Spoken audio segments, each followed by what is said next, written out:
I'm ready. Rather than the humana. What are you talking about? All right, good evening. It's Monday, May 18th, 2000. This is a committee of the whole meeting of Sylvania City Council and about proposed resolution number 13, 2020.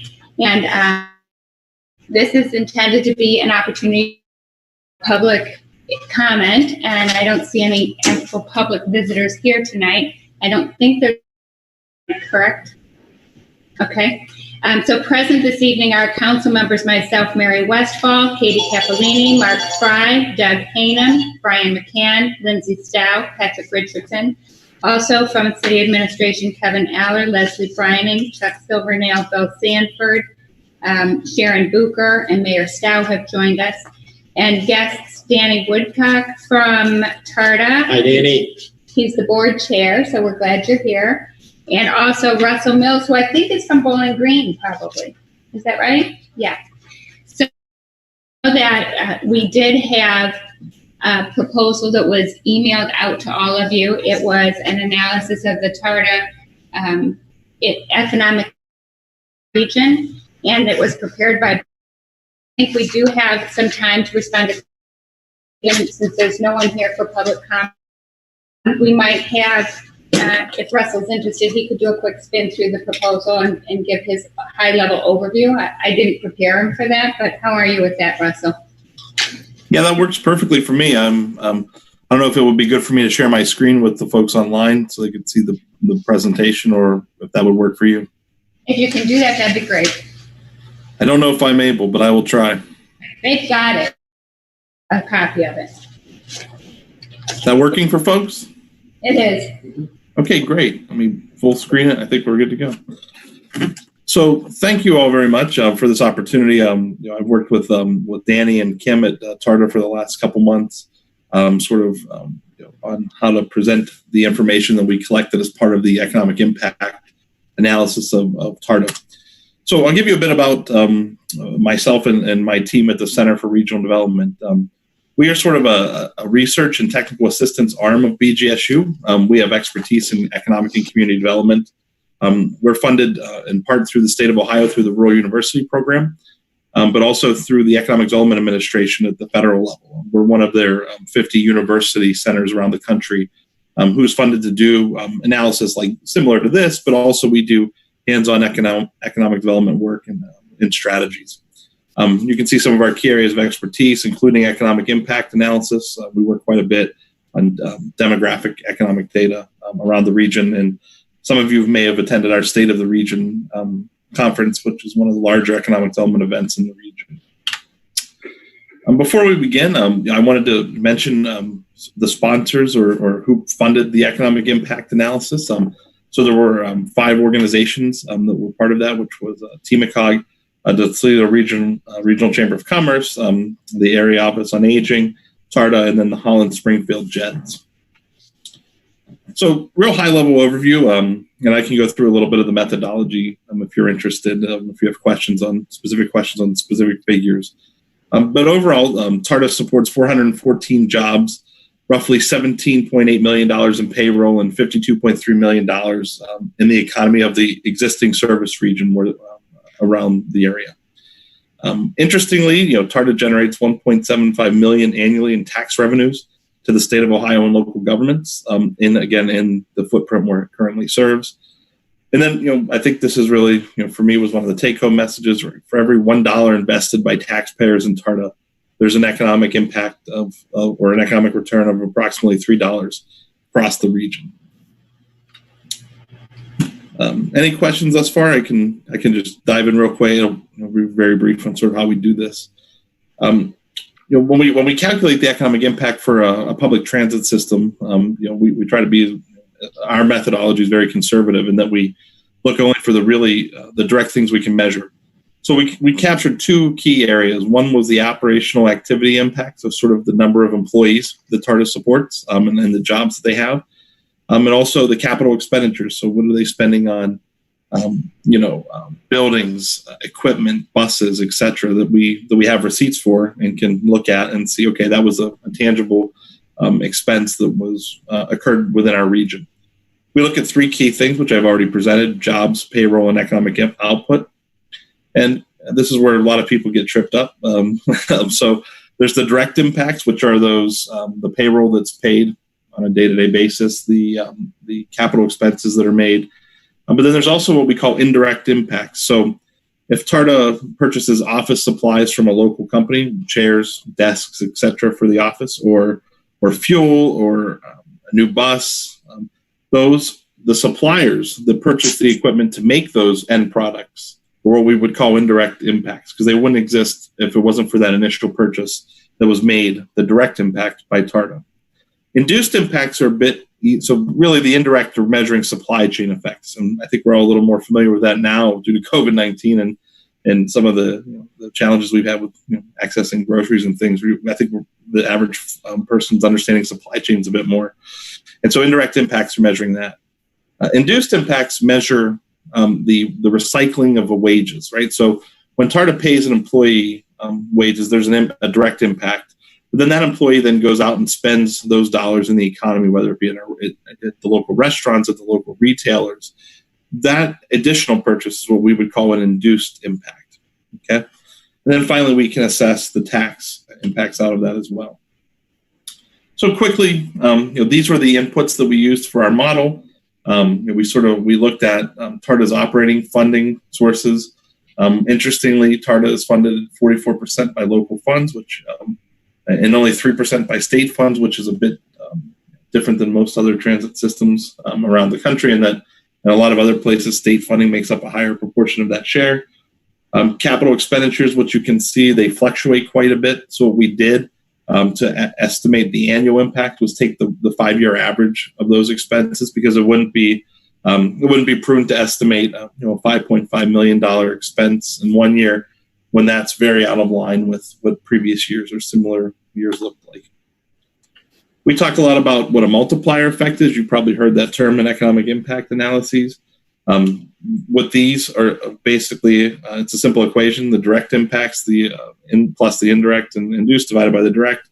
So roughly, it's when we spend $1, what's the multiplier that's generated? Is it an additional $1? Is it an additional $2?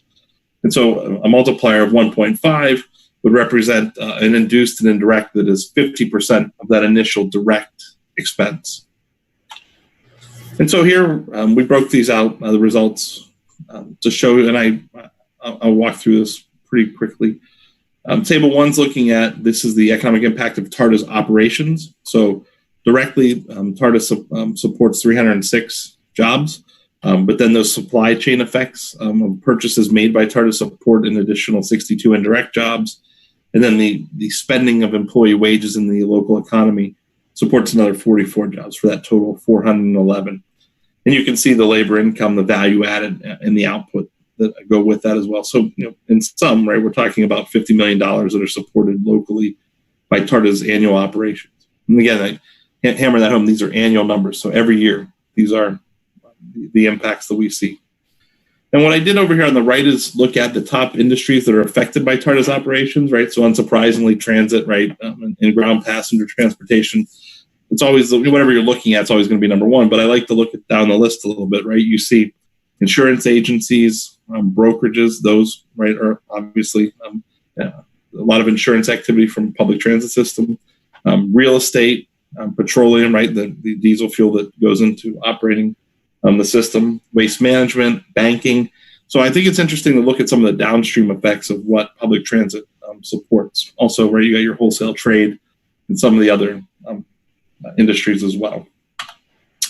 When we look at capital expenditures, right, again, the capital expenditures for TARTA are fairly limited. We're talking, when we looked at the average, we're talking about $1.7 million in annual capital expenses, which are fairly low for a public transit system.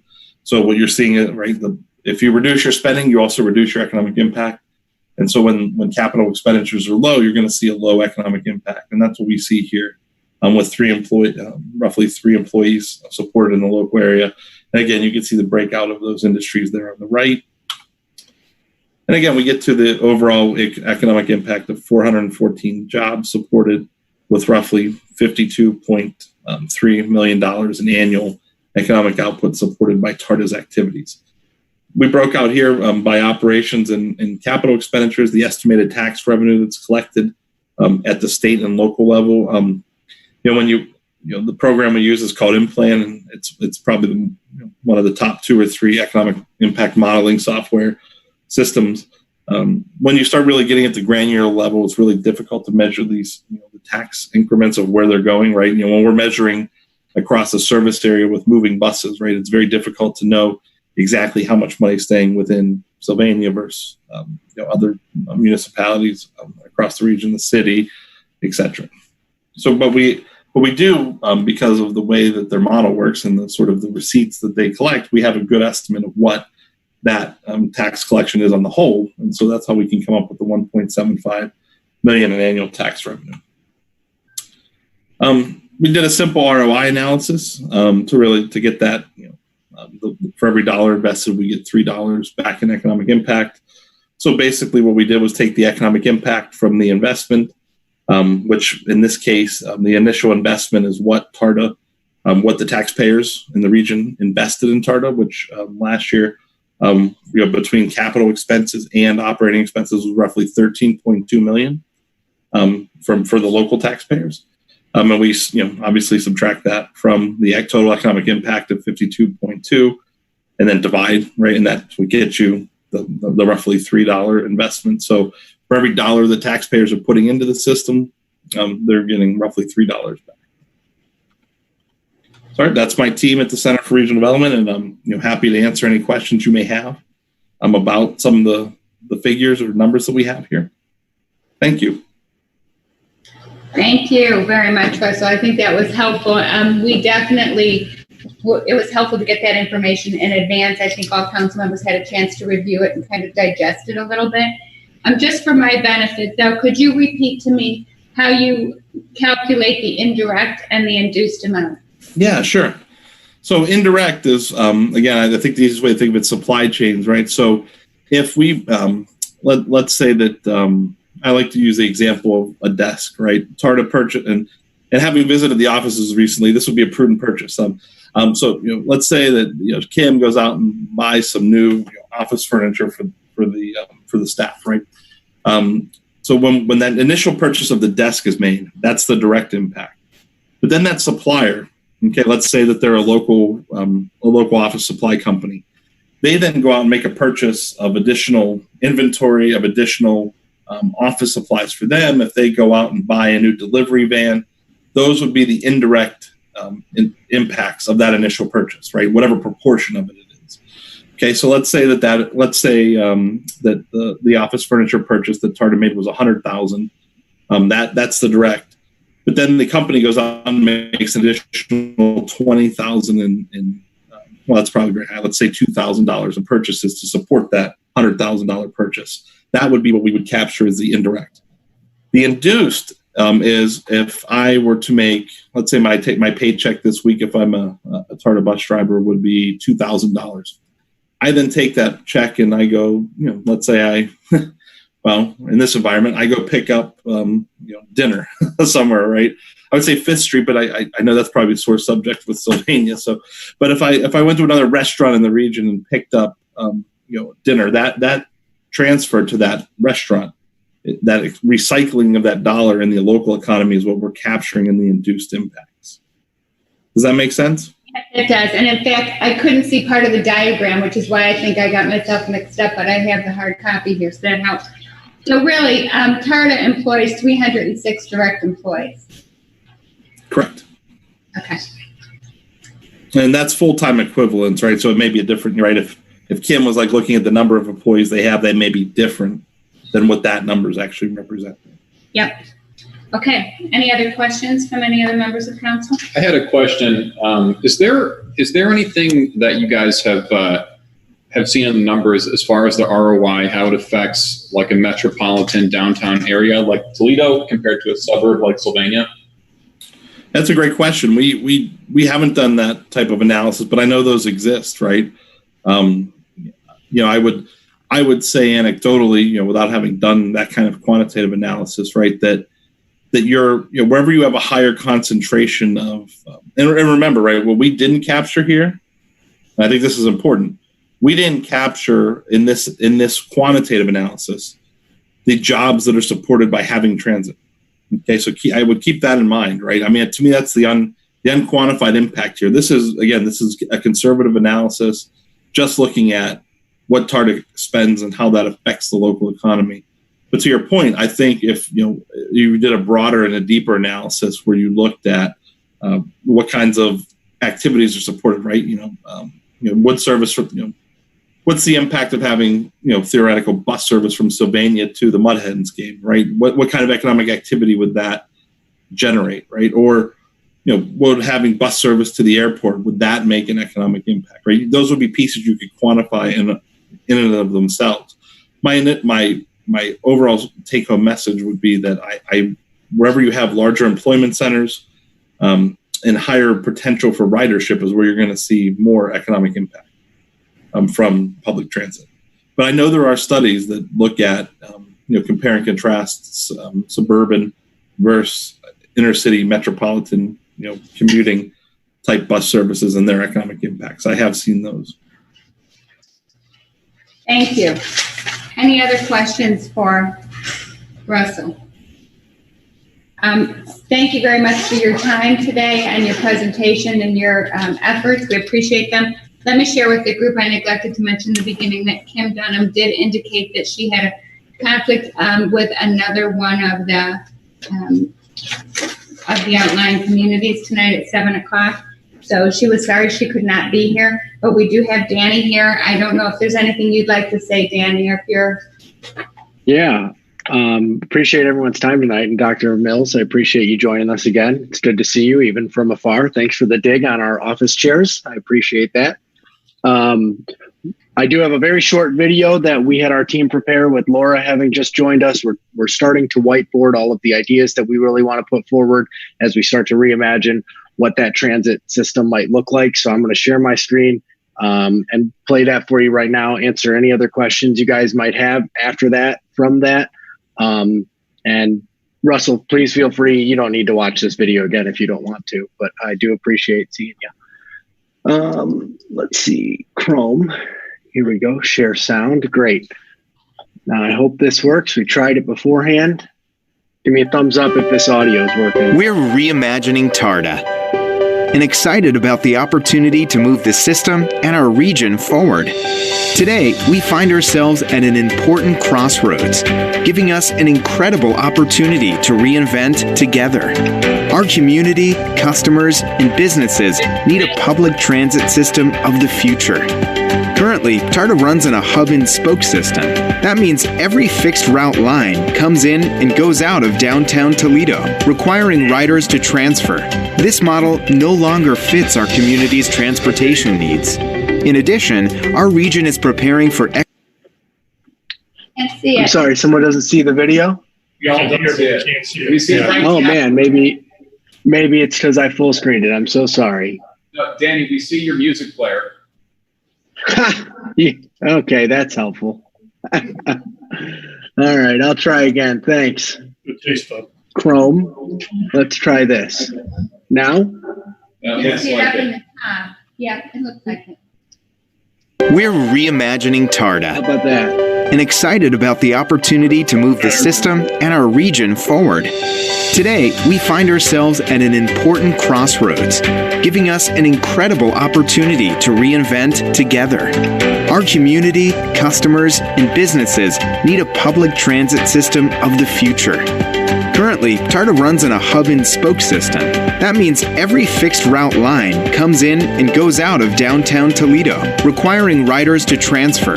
This model no longer fits our community's transportation needs. In addition, our region is preparing for economic and population changes. To achieve success, Northwest Ohio must have an effective, efficient, and responsive public transit system. So we're focusing on 5 key areas: improving operational efficiencies, building a mobility ecosystem, focusing on an exceptional customer experience, deploying advanced technologies, and increasing the value to our communities and businesses while enhancing our riders' quality of life and access. Now, keeping those 5 areas in mind, we're going to explore things like multimodal mini-hubs, microtransit on-demand service to low-density and rural areas, and expanded paratransit service areas. Extending hours and locations to meet the needs of employers and our second and third shift workforce. More frequent service on high-demand corridors. Circulators in critical high-traffic areas. Building connections within our ecosystem to include things like bikes, scooters, rideshare services, van pools, intercity buses, rail, and more. Enhancing passenger amenities like lighted and heated bus shelters, better wayfinding, and real-time digital signs at bus stops. We'll also deploy more user-friendly technology like Wi-Fi on buses and a more efficient rider app that identifies routes and tracks vehicles in real time. Also, a brand new smart card fare system that lets you purchase fares before you board. TARTA is also building a new executive leadership team. Experts who have led bus system redesign and rebranding efforts in other parts of the country. We're excited about all the opportunities that lie ahead as we work with community members and employers to completely redesign a public transit system to carry our region into the future. We look forward to sharing ideas as we reimagine a public transit system that serves many kinds of riders, is a valuable resource for businesses, and helps all of our communities thrive. The future of public transportation in Northwest Ohio is here. Now, get on board and join us as we embark on this transformational journey together. All right. I do apologize for any technical difficulties I had there and you having to suffer through my Spotify playlists. But that and our first presentation is available at tarta.com/future. If the screen size may have been too small to see some of those things, the artist did a really good job of visually showing some of the ideas that we're hoping to convey in our plan and in our stakeholder considerations moving forward. Happy to answer any questions you might have for me now. I'll do my best to answer any questions you might have had for Kim too. And Dr. Mills stepped over probably my favorite fact in there was that Toledo drivers and people in the area lose $507 of productivity from driving their cars every year. I love that number. All right. Thank you very much, Danny. That was a nice presentation. Thank you. When we got to see it, so we appreciate that. Any questions from members of council? I think you've done a very thorough job of showing us your efforts and your plan going forward. We're grateful for that. We feel, I think I speak from all council members and that we feel a new level of confidence in the leadership team that's in place and the vision that we're seeing you put forward. Just as a slight refresher, we did do our first reading on the legislation, which had been amended at our last meeting. And Mr. Hanem's amendments, I understand, have been fully accepted by TARTA, and that legislation is ready to continue to be advanced. So I think that there's no formal action to take tonight. It was really just making sure that we gave an opportunity for public comment and that we gave you an opportunity to show your other elements of your presentation. So again, one last ask on questions, and if there are none, we'll move to adjourn. Okay. Is there a motion to adjourn? So moved. Is there a second? It's been moved and second to adjourn this committee as a whole. All in favor, please indicate by saying aye. Aye. Any opposed? Thank you very much. We appreciate your being here. Wait. And Danny, we do have a report of this committee of the whole on the council agenda. And if you'd like to stay, we can move it up in our agenda to item 4A if council is amenable to that and see if they want to take action on this tonight or not. Certainly, I would be very happy to stay. I'm also particularly interested in your conversations about downtown during COVID, so I'm happy to stay on. Thanks for the invite, Mayor. Okay. Thank you.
Take her up. There we go.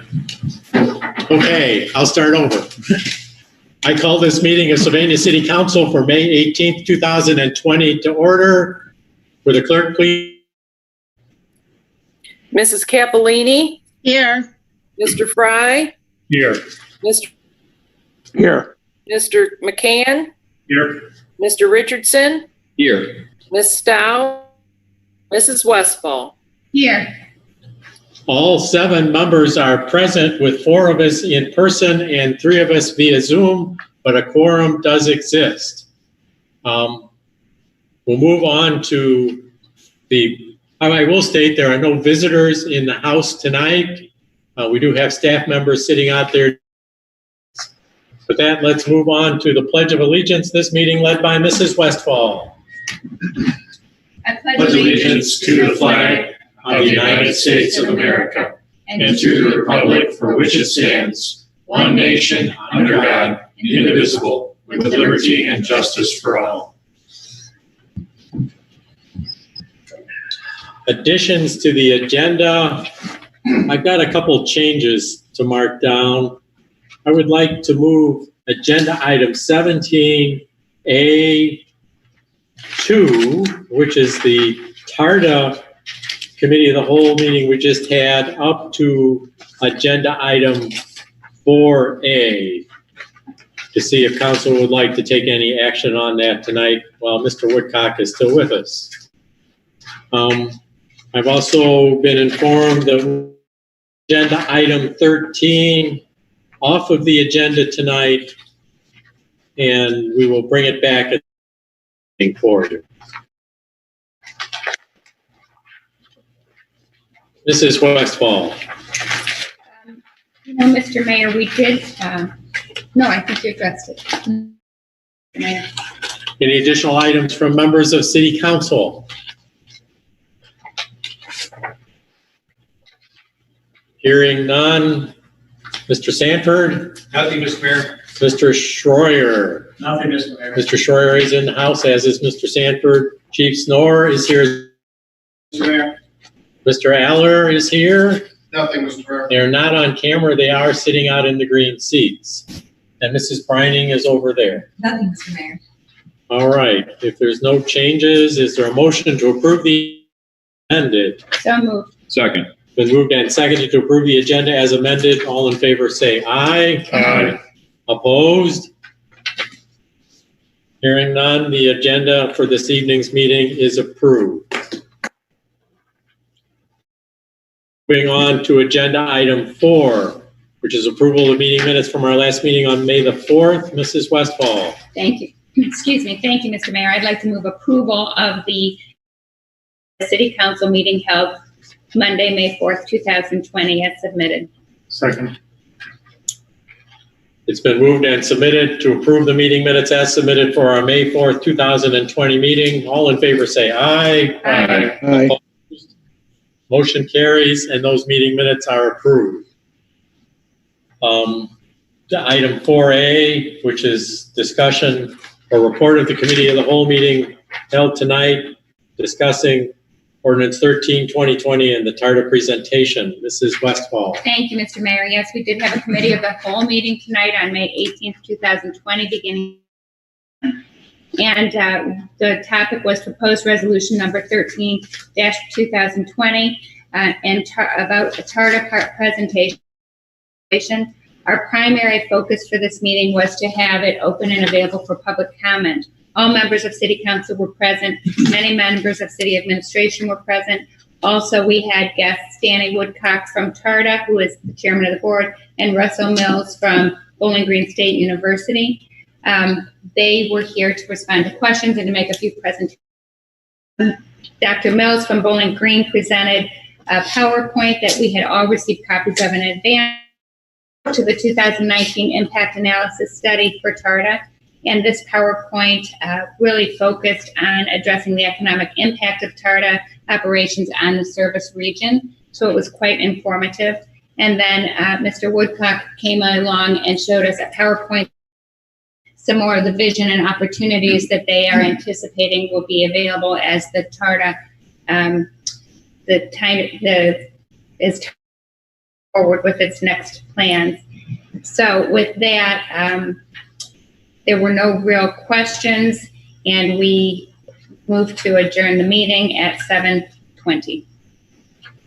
With that, you'll find at the back of your council packet 17A2A, which is Resolution 13-2020, which Mrs. Brining has been amended for Mr. Hanem's proposed changes. That was shared with TARTA, who shared it with their legal counsel, and do not have the effectiveness of this resolution as a result of the changes. What they is the permission to add Lucas County as a member of TARTA, and this resolution does accomplish that. If you may, Danny, if you could turn your microphone back on, can you give us an update about where you stand with the other communities right now? Certainly, thank you. We have done our first round of reading at, I believe, all member municipalities with the exception of Waterville. Kim and Laura tonight are in Maumee. Tomorrow we will visit your neighbors, Sylvania Township, again for the second time. Ottawa Hills has already voted to pass this piece of legislation. We believe the city of Toledo will be taking action on it tomorrow. Thank you. Thank you. Mrs. Brining, there is no legal reason to have 3 readings. We did a first reading at the last council meeting so that we could have this committee of the whole and invite public comment and get a few questions answered. My recommendation, if council is satisfied, that you proceed with modified resolution 13-2020 tonight, or we can just have a second reading. That is a council decision. Mr. Mayor? Yes. I think we ought to just go ahead and get this done tonight. I appreciate the TARTA acceptance of the amendment, and I think we're ready to let TARTA have their shot at the voters. So, all right, Mrs. Westfall. I do think, Mr. Mayor, that we do have support among council members, so I will read the legislation and waive that 3rd reading. So I'd like to introduce the 2nd reading of resolution number 13-2020. Members of council, having received copies in advance, I will read by title only. A resolution amending the resolutions previously adopted, which created the Toledo Area Regional Transit Authority, TARTA, by 1, adding Lucas County as a member of TARTA, 2, eliminating TARTA's 2.5 mil property taxes and substituting a 0.5% sales and use tax, 3, allocating monies from the sales and use tax collected to TARTA to directly fund its operations, and allocate monies from the sales and use tax collected to other local governmental entities for the installation, maintenance, and improvement of mass transit-related infrastructure, provided that such changes are contingent upon voter approval of the new TARTA funding system at the November 3rd, 2020 general election, waiving the 3rd reading and declaring an emergency. Second. It's been moved and seconded that the 3rd reading be waived and that resolution 13-2020 be approved as an emergency by read by title only. All in favor of that indicate by saying aye. Aye. aye. Opposed? Motion carries. Final passage. Thank you, Mr. Mayor. I move final passage of resolution number 13-2020. Second. It's been moved and seconded for final passage of resolution 13-2020 as an emergency measure. All in favor say aye. Aye. Opposed? Motion carries and resolution 13-2020 is approved. Thank you. Thank you for your help, Mr. Woodcock, and best wishes. Thank you all very much.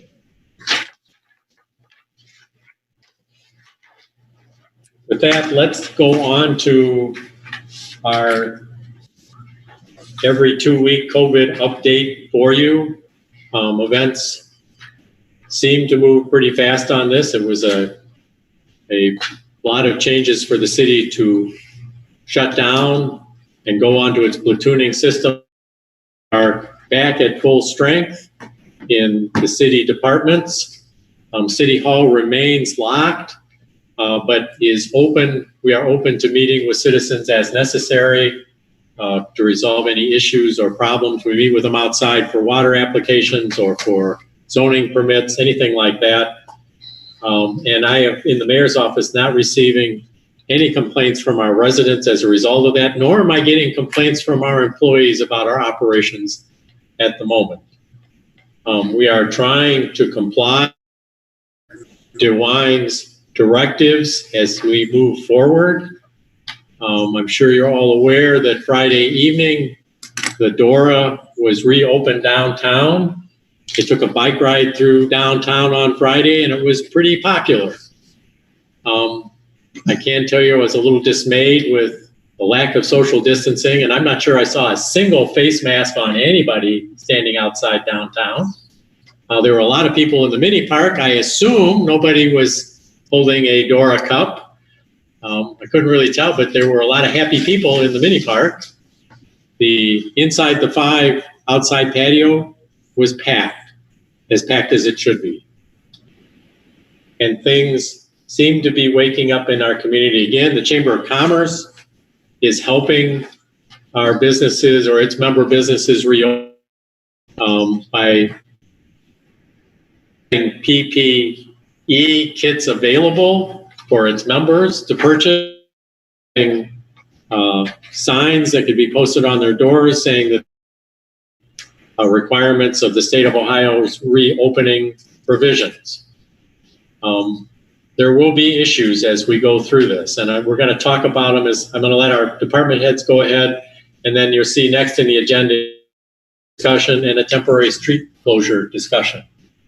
But at first, I'd like to go ahead and let Chief Snorris tell you where he's at. He'll be making a change here at the end of the month with his personnel.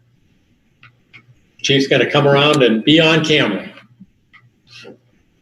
Is this right? Normal place? There's the camera. That would be fine.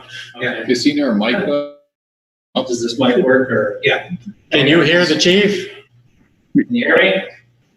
Okay. So, not a whole lot new has transpired as far as the police department.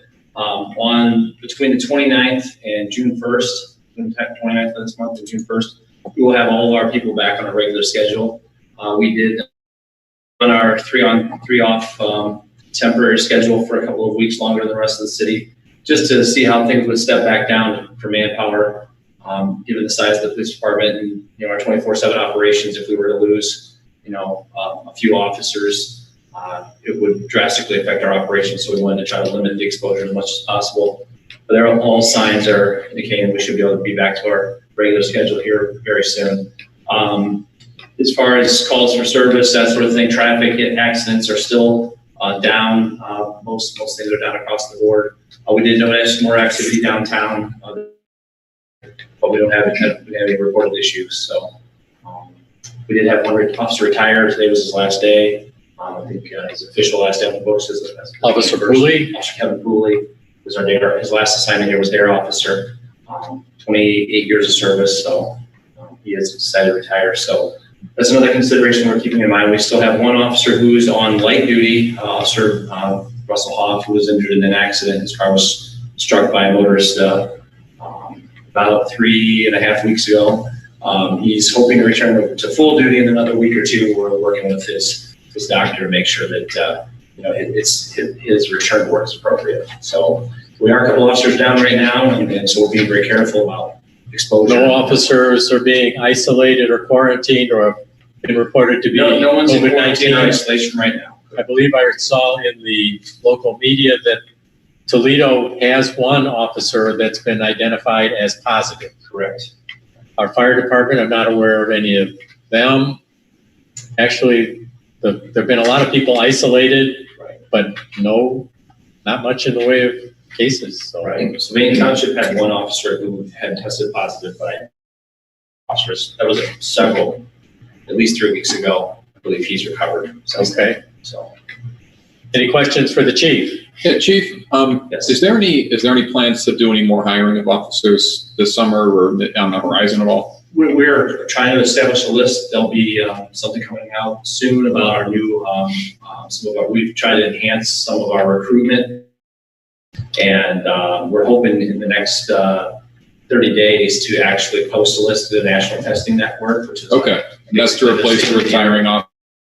and just to establish a list. We usually keep a list available, especially the last 10 years. The number of people who apply is dramatically lower than it used to be. So we try to always have a standing list once the list expires, or if we reach the point where there's no candidates left on the list that they're liable to hire. So we are pursuing that actively at this time. Great. Thank you. The fire department reported to me today that they are all hard to recruit firefighters. They lose them, but they have a bunch apparently that are eligible for retirement in the next few years, and people are not choosing firefighting or police service necessarily as much as they did in the past. Correct. So the new word is recruiting. Exactly. We're really And reaching we're out to thinking about changing our policies to hire somebody that hasn't gone through the police academy yet, Yes. which would be a new step for us. It is. Okay. All right, Chief. Thank you. Thank you.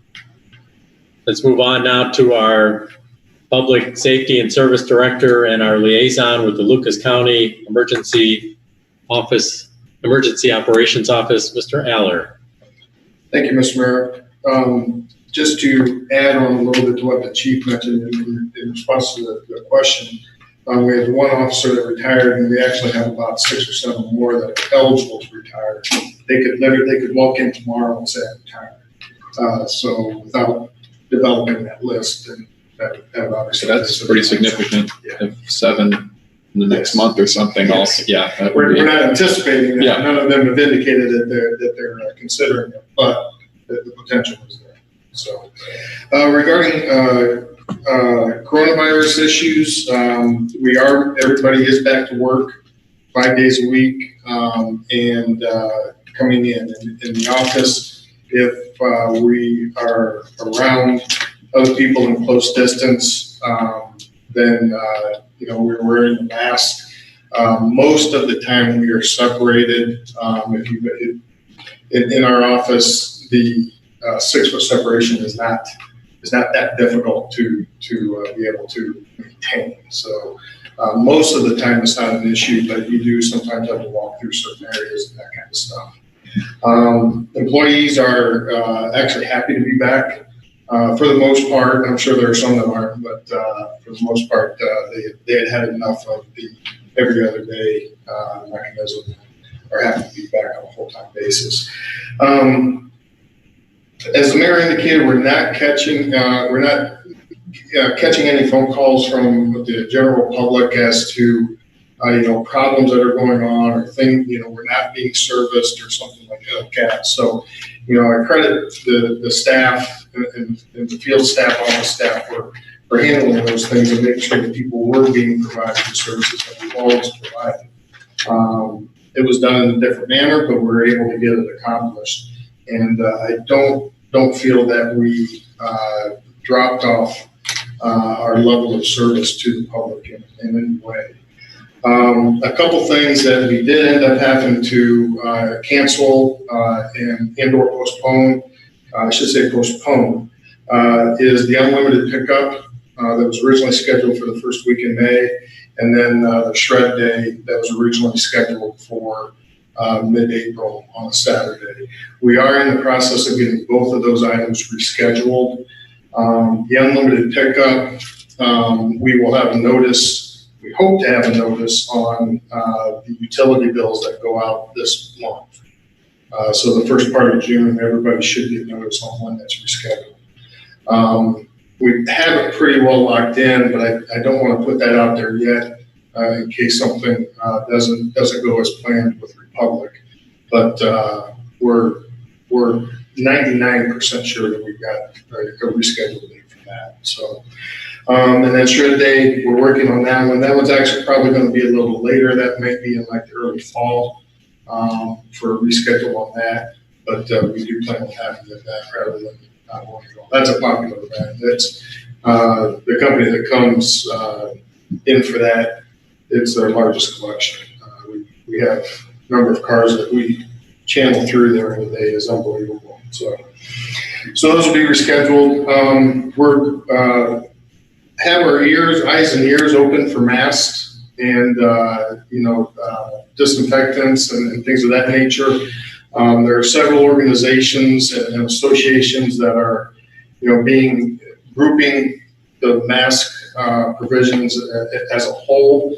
Ohio EPA has put several out for water and wastewater operators. We pulled some of those from the EOC. We plan on we're hopeful that we'll get another supply from the county, who is distributing some masks that they received from the state. And then we have some on order that we have on order from our soap and paper towel vendor. So if I can get them, I'm getting them. Take a look at what all the different options are. There are hundreds of thousands of different types of masks out there.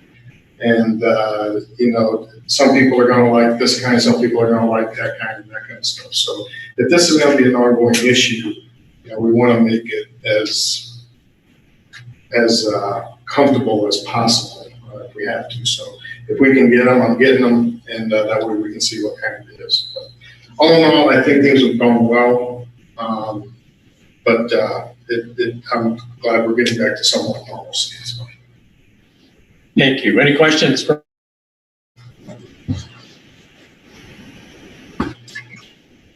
So, walking up to the front, I want to add to my report an update on the Memorial Day activities. We have worked with the veterans organizations and with Toledo Memorial Park.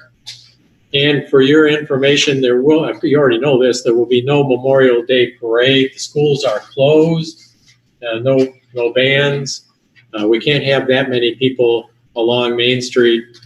There will, however, be a lightly advertised 10 a.m. memorial service on the Main Street Bridge right there by the hotel, with a few remarks by an elected official and playing of taps, the memorial service for the Navy veterans, and then we'll have something for the other services as well. I expect a very short ceremony. The day should not go without being recognized, but it's not as usual. It's not a parade. It should not attract a lot of people. That's 10 o'clock next Monday. If you are in town and able, you're very welcome to attend. Just maintain your social distancing. Okay. Mr. Schroyer. Thank you, Mr. Mayor. Brief update on our fund balances.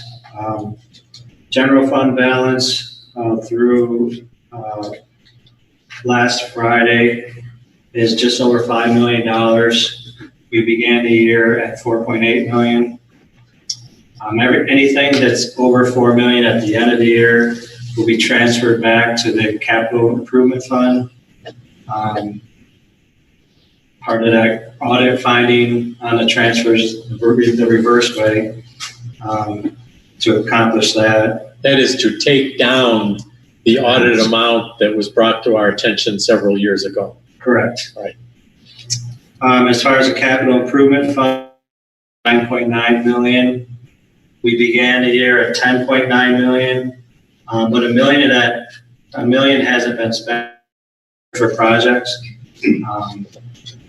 But essentially, we've already approved those projects, so we are $1 million less in the capital improvement fund, but we were expecting that. As far as the payroll tax withholding, money we received for payroll tax through May 14th, so last Friday,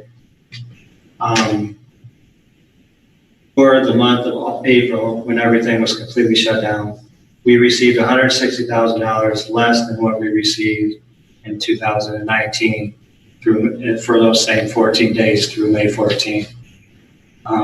If you remember back to our withholdings, payroll withholdings for March, and half of March being shut down, we're also off $160,000. So at the end of this month, I suspect it'll be just for the month of April, collected in May, just over 300,000 lower until things started up then in May. We're always collecting a month behind.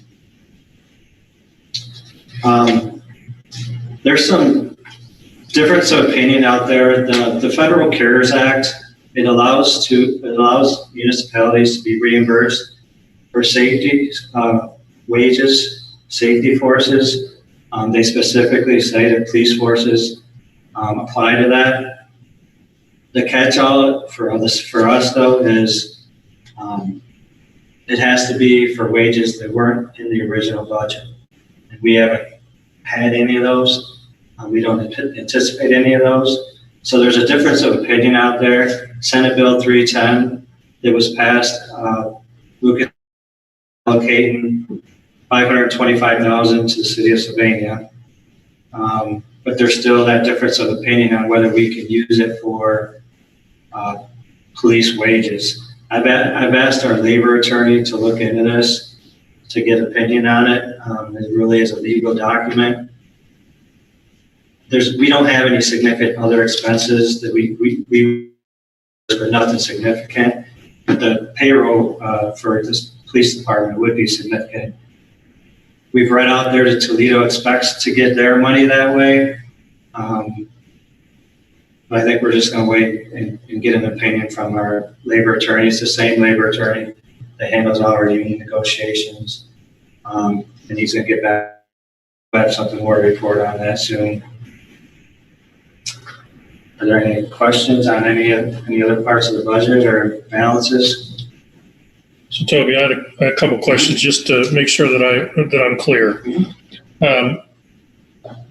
The April ending reduction, not counting the standard April 15th payments, right, which was $1 million. That was kicked to July. It was down 160 grand.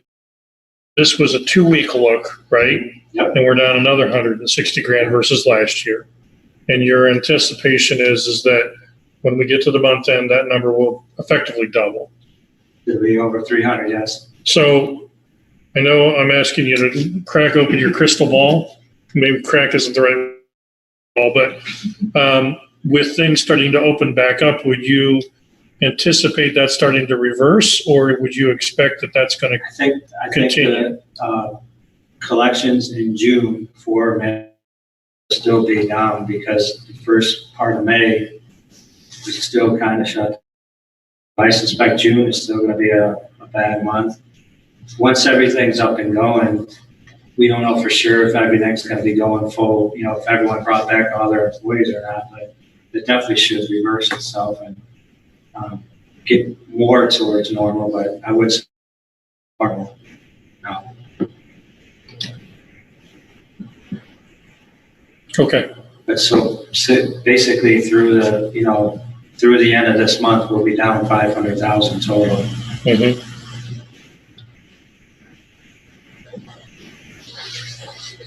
But we also said that we had 4.8 million in the operations budget. We're up to 5 million or something in it right now.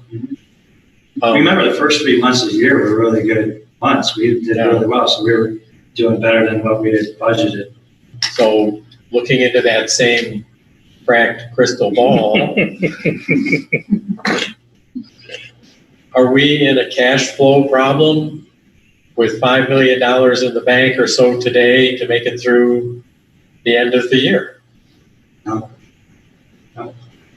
Especially now. You have a problem.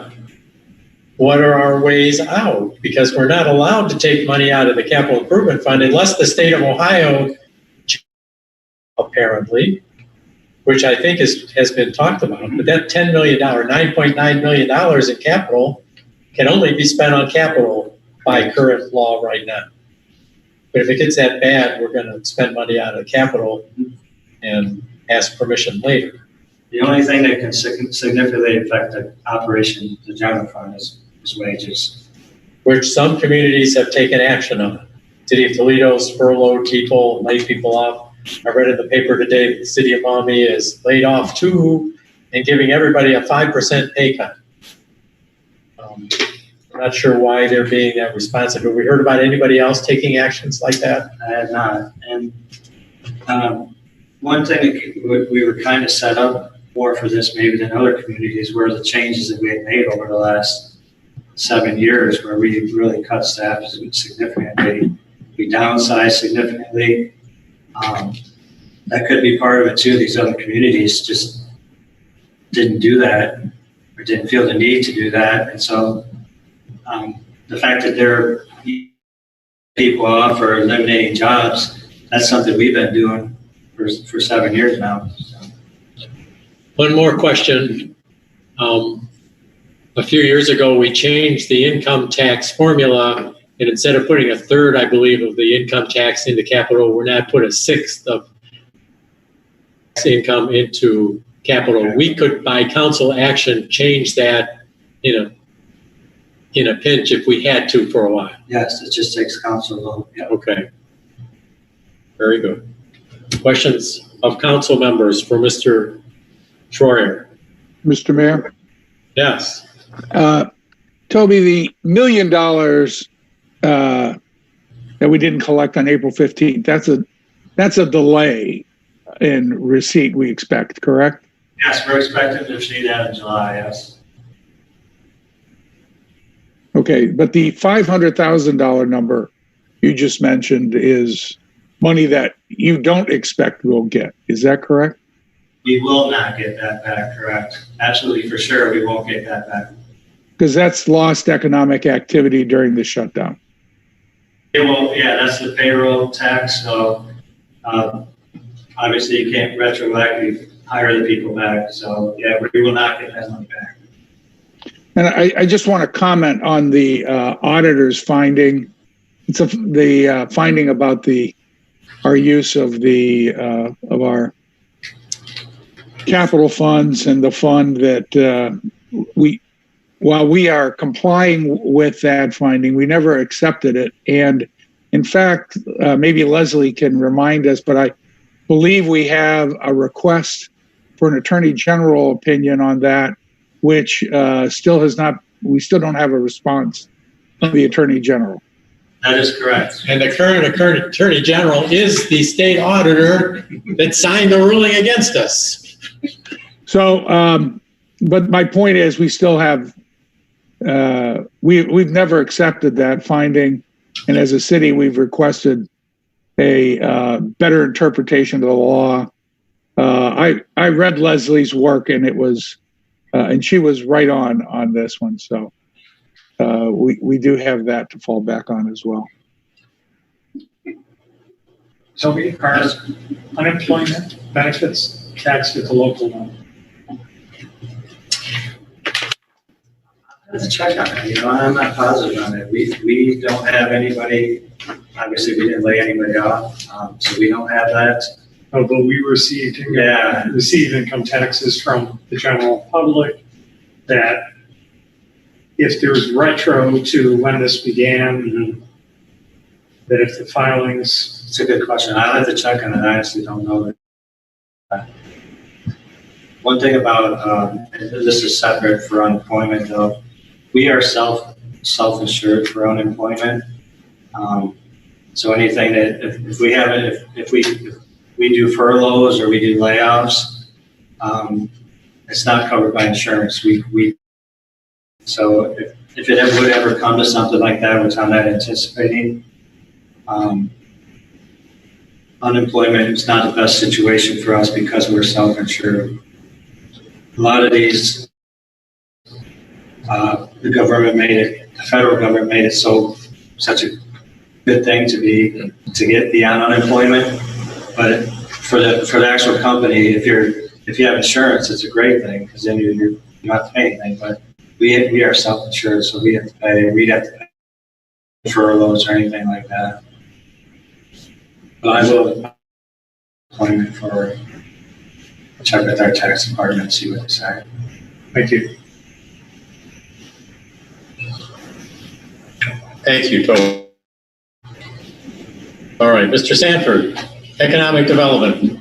Thank you, Mr. Mayor. I just have a couple of points to touch on. Just in following Toby, we work together, and in the next month we'll get a better idea in the different industries that we're feeling more of the pinch from, and we can identify and see if those things that are going to come back and how they're going to come back, or are there some places that are not going to come back, some of the jobs, and that'll help with Toby's projection for the rest of the year as we see the next month and a half play out through June.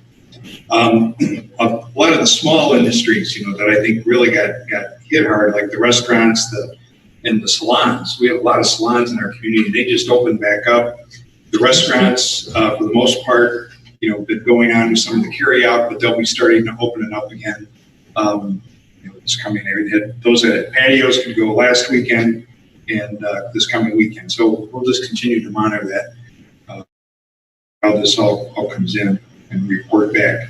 I think at the last meeting, Mr. Friday, a question about Lords. I did talk to President Kowalik, and they're going to be having an announcement pretty soon about their coming fall schedule, but we'll just have to wait and see.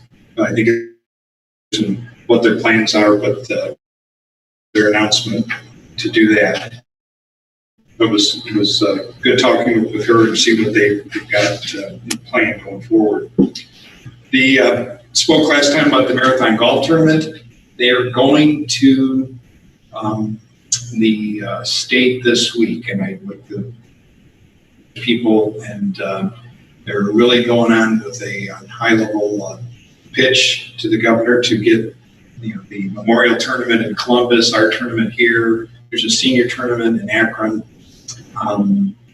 It's significant that now that there's a tournament in the LPGA that was canceled in Michigan, so this will be the first LPGA tournament if it's allowed. So I'm optimistic at this point it's going to happen, but I think we won't know though till the end of the month. That's the governor being consistent. He gets these meetings and they study it, and then they come back a few days later with what the ruling is going to be.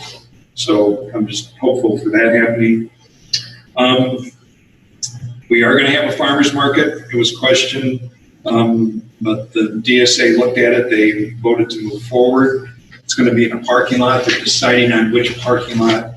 One of the churches nearby downtown, or maybe Memorial Field. They're finalizing that the next day or so. They'll get that done. And as the mayor mentioned, I was in a meeting last week, a Zoom meeting about the DORA. The DORA is back. We did not have any complaints. That was the other thing. I did the same thing. I drove by our downtown Friday and Saturday. And I was pretty early, so I don't think there was still not a crowd yet. I didn't get out too late. So continue to talk with the DSA and kind of see what their plans are going forward. And I think it's necessary for the DSA to be cognizant of Governor DeWine's admonition today that his rules say people must be seated if they're at an outside patio and being served alcohol or food in groups of no more than 10 with social distancing of 6 feet. And he said the penalty will be revocation of a liquor license. That's a severe penalty. We don't want to have any of our downtown businesses lose a liquor license.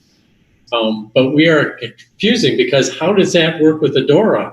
There was nobody serving liquor or alcohol in the mini park, and yet it was packed. We'll have to talk more as a staff with police and some of that. That was the lead item for the governor today. If you can't keep your social distancing and follow the rules, he will change it. I based on that too, and I heard a little bit of that, Mayor, that I'm suspecting that the liquor control officers that check the DORAs, they'll be out more in force from the governor's order this week. Yeah, I bet they will be. Okay. Any questions for Mr. Sanford? So I have a question about the enforcement. So you were saying the patios are packed and the parks are packed. Did you say that the liquor control is going to enforce that, or can would our police force enforce it? I mean, if there's a violation, who would somebody call? They call the health department. We call the health department. On a Friday night, though?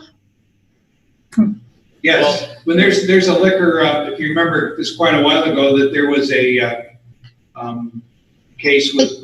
I do remember that, but it was just one. That was a really long time ago, and it was one liquor control guy. This is it seems like a bigger problem.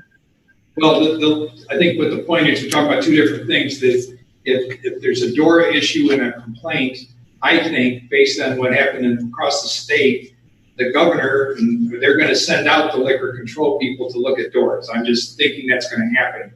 but I'll let the chief answer and Kevin about what the security. I don't think we've had any real issues with the DORA, but we just have to be careful. We haven't had any complaints specifically now. I have some concerns. I've heard some concerns about the mini park, and it is a violation of state law to have alcohol in the park there. If a complaint was called into the police department, we would legally have to act on that. Now, that doesn't mean that anybody that has a beer in there is going to be arrested, but it's also something we can't just turn a blind eye to. So, at that point, it puts us in a tough situation. So, the vendors that are selling alcohol in the area, and the folks who are supporting the DORA, need to be aware of the rules and try to help, maintain law and order there. So, and right now it hasn't been an issue, but all it takes is a commotion there or some type of disturbance, and then we'll have to be more mindful of making sure that the law is getting followed. Is it possible for us to make sure that the bars know? I mean, that would be devastating if somebody lost their liquor license. I mean, and then to try to get it back. Do they know that? I mean, are they liable for the DORA people drinking in the park? Well, they're supplying the alcohol, so I mean, I would probably have to talk to the law director. I don't know what their liability is at, but obviously, if the patrons are having a legal issue there, it could be bad, for the whole environment of the DORA situation. So, I think what I'm interpreting though from the governor, Katie, is more when the liquor control would be in the social distancing and an overcrowded area, and that's more what their intent's going to be. The park might be a local issue that maybe we can address and whatever. I don't think that's going to be their focal point, but that's something I think we have to address. And ultimately, if the health department if there's an issue with the health department, they're going to contact me as the chief of police, and then it puts it on me to address it. So at that point, the officers would have to go out and try to maintain that, or at least let people know. We try to take a non-conflict approach to dealing with social distancing and doing more of education. But when people have been consuming alcohol and that sort of thing, sometimes those negotiations are a little more difficult. So it will really depend on the circumstance. But information by the vendors down they're working with the DORA and some of the organizations like downtown, the DSA, that would definitely help us to make sure that we're maintaining the rules and abiding by the law to operate the DORA. So we definitely don't want to be behind and not have those communications and then end up with a problem, because there's only so many ways to solve that. And again, when people have been drinking, there's not a lot of negotiation that can happen sometimes. I had a question. I think I missed this. What's the relationship between our local police and the Board of Health and enforcing the Board of Health and enforcing these health-based orders? So there's a hotline that people can call the health department if there's a complaint, and but there's a hotline. So if someone observes an issue in this community, they can call the health department. The health department will then contact me directly. There's an officer that's designated with Toledo. He's a liaison officer. He gets the complaint from the health department. It's forwarded to the appropriate jurisdiction. And then at that point, there is state law. I don't have the ordinance with me. I have a packet that was provided to us by the state of Ohio that stipulates what we can enforce the governor's order under the ORC. Again, I don't have the numbers with me, but there's a mechanism for us to do that. Some jurisdictions have done that. So far, every business or individual that we have encountered who is outside of the social distancing rules has become compliant after we have spoken to them and educated them on the situation. And just to add to that, Chief, prior to this DORA being reinstated, the calls that the health department was getting, I only got one call, was about the essential businesses. And other businesses were calling on a business who was in operation and they thought they should not be because they were not an essential business. Our guys were going and knocking on doors. We were all telling people to call the health department. That's where the health department came by. So they make the initial notification. We have had 2 complaints about social distancing specifically, one within a business, one within a neighborhood. Both of those, the officers were able to talk to the people involved, update them on what was required, and voluntary compliance was gained. One example was a basketball hoop. There were multiple groups of kids and adults playing basketball in the neighborhood. They were, not from the same family. And we spoke to the property owner. It was a temporary hoop. He took it down. So it was, compliant. And it was in the right of way. Right, it was a basketball hoop, but that was, facing into the right of way, as we see in many cul-de-sacs, that sort of thing. So, again, so far so good. It depends on how popular, how the bigger the event, especially events with alcohol, those can be a little harder to manage. So, being aware of these rules and having some communications ahead of time. By and large, my experience is when I go through downtown and I see the door going on, I know most of the people there. You probably know a lot of the people there. So the more that we're talking about those things and making sure everybody knows what the rules are and trying to be safe, I think the better off we'll be. Questions or concerns? We have no reason to think the state's going to look at Sylvania, Ohio to eliminate a liquor license. No. But the governor, that's as strong a words as I've heard from the governor. And he was distressed by what he saw in pictures from other parts of the state. And it was going on here, but not as severe. If you remember it, when everything got started in March and the governor went by a St. Patrick's Day event, and that kind of got it fired up. So I think the people in Columbus are under more scrutiny than other parts of the state. I just wanted Mr. Sanford to make sure that the DSA is aware of that possibility. Nothing is happening, but let's not have anything happen. Right. I think we're in a good place right now. We want to stay there. Right. Bill, I had a quick question for you. So when DORA got reinstated, was that the county health department saying we could reinstate, or was it the state of Ohio?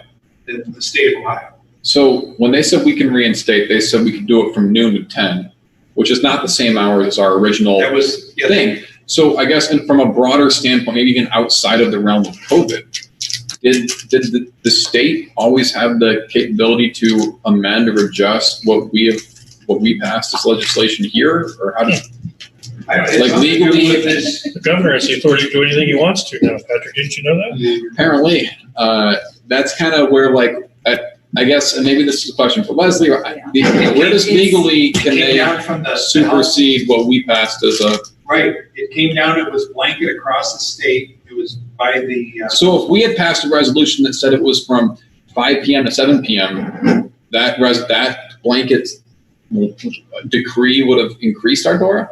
It just came in, and it could have.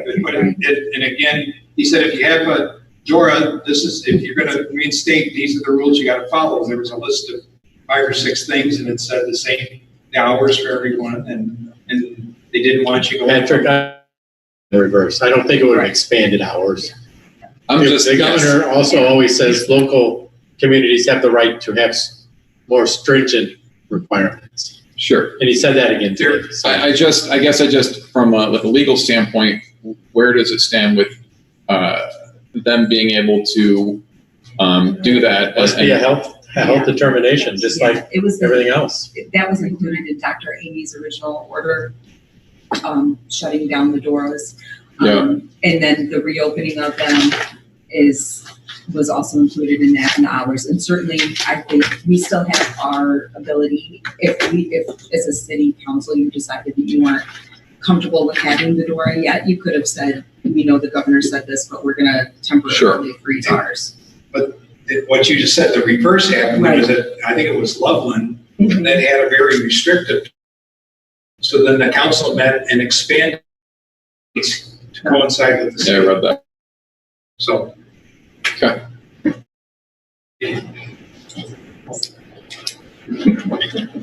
Okay, if there's no further questions for Mr. Sanford or for the city's administrative staff, let's move on to council agenda 6. And we've got 2 items here. 6A is an update from Mr. Fry and perhaps Sanford about the fireworks potential for July the 3rd. Mr. Fry. Thank you, Mr. Mayor. Well, we had another Zoom conference call the other last week, and if you recall, myself, Mr. Sanford, Mr. Turner from the township, and Mike McMahon from Sage Yard sat again and discussed where we were at.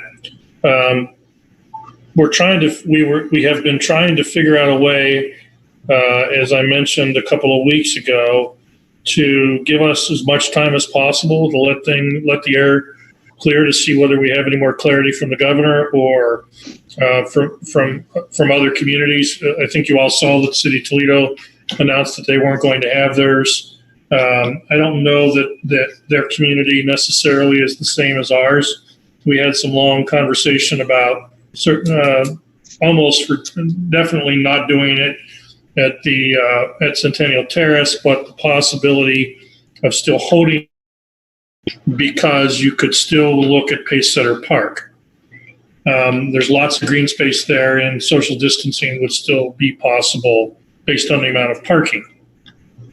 At the same time, I think there's still ongoing significant concern, both from the police departments, the township and the city's police departments, and the fire department. I know we're supposed to have another meeting, another Zoom meeting on Friday to discuss it. So I sent an email because at this point we have an end of the month deadline. Is that correct, Mrs. Briney? In our contract, and the city holds the contract, if you recall. And we can postpone effectively with no or push the contract 1 year if we choose to, with no significant economic repercussions. If we decide to cancel before the 1st of June, if we don't, then we start to incur some significant costs. We've got a meeting scheduled for Friday. I asked Mrs. Brining if she could reach out to the Zambelli people, who are the fireworks people, to see if we could get an extension on that. But at this point, it looks questionable in my mind, but we're trying to give it as much time as we can to allow for additional clarity. At this point, I would say it's not looking good.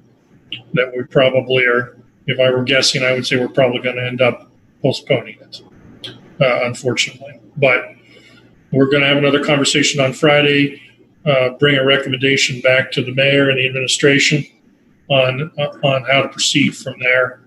And there may be something, if we decide to proceed, then we decide to proceed. If we decide to postpone for a year, then we decide, we send that recommendation, and there'll be something probably in your packets at the next council meeting, first couple days of June, to ratify that.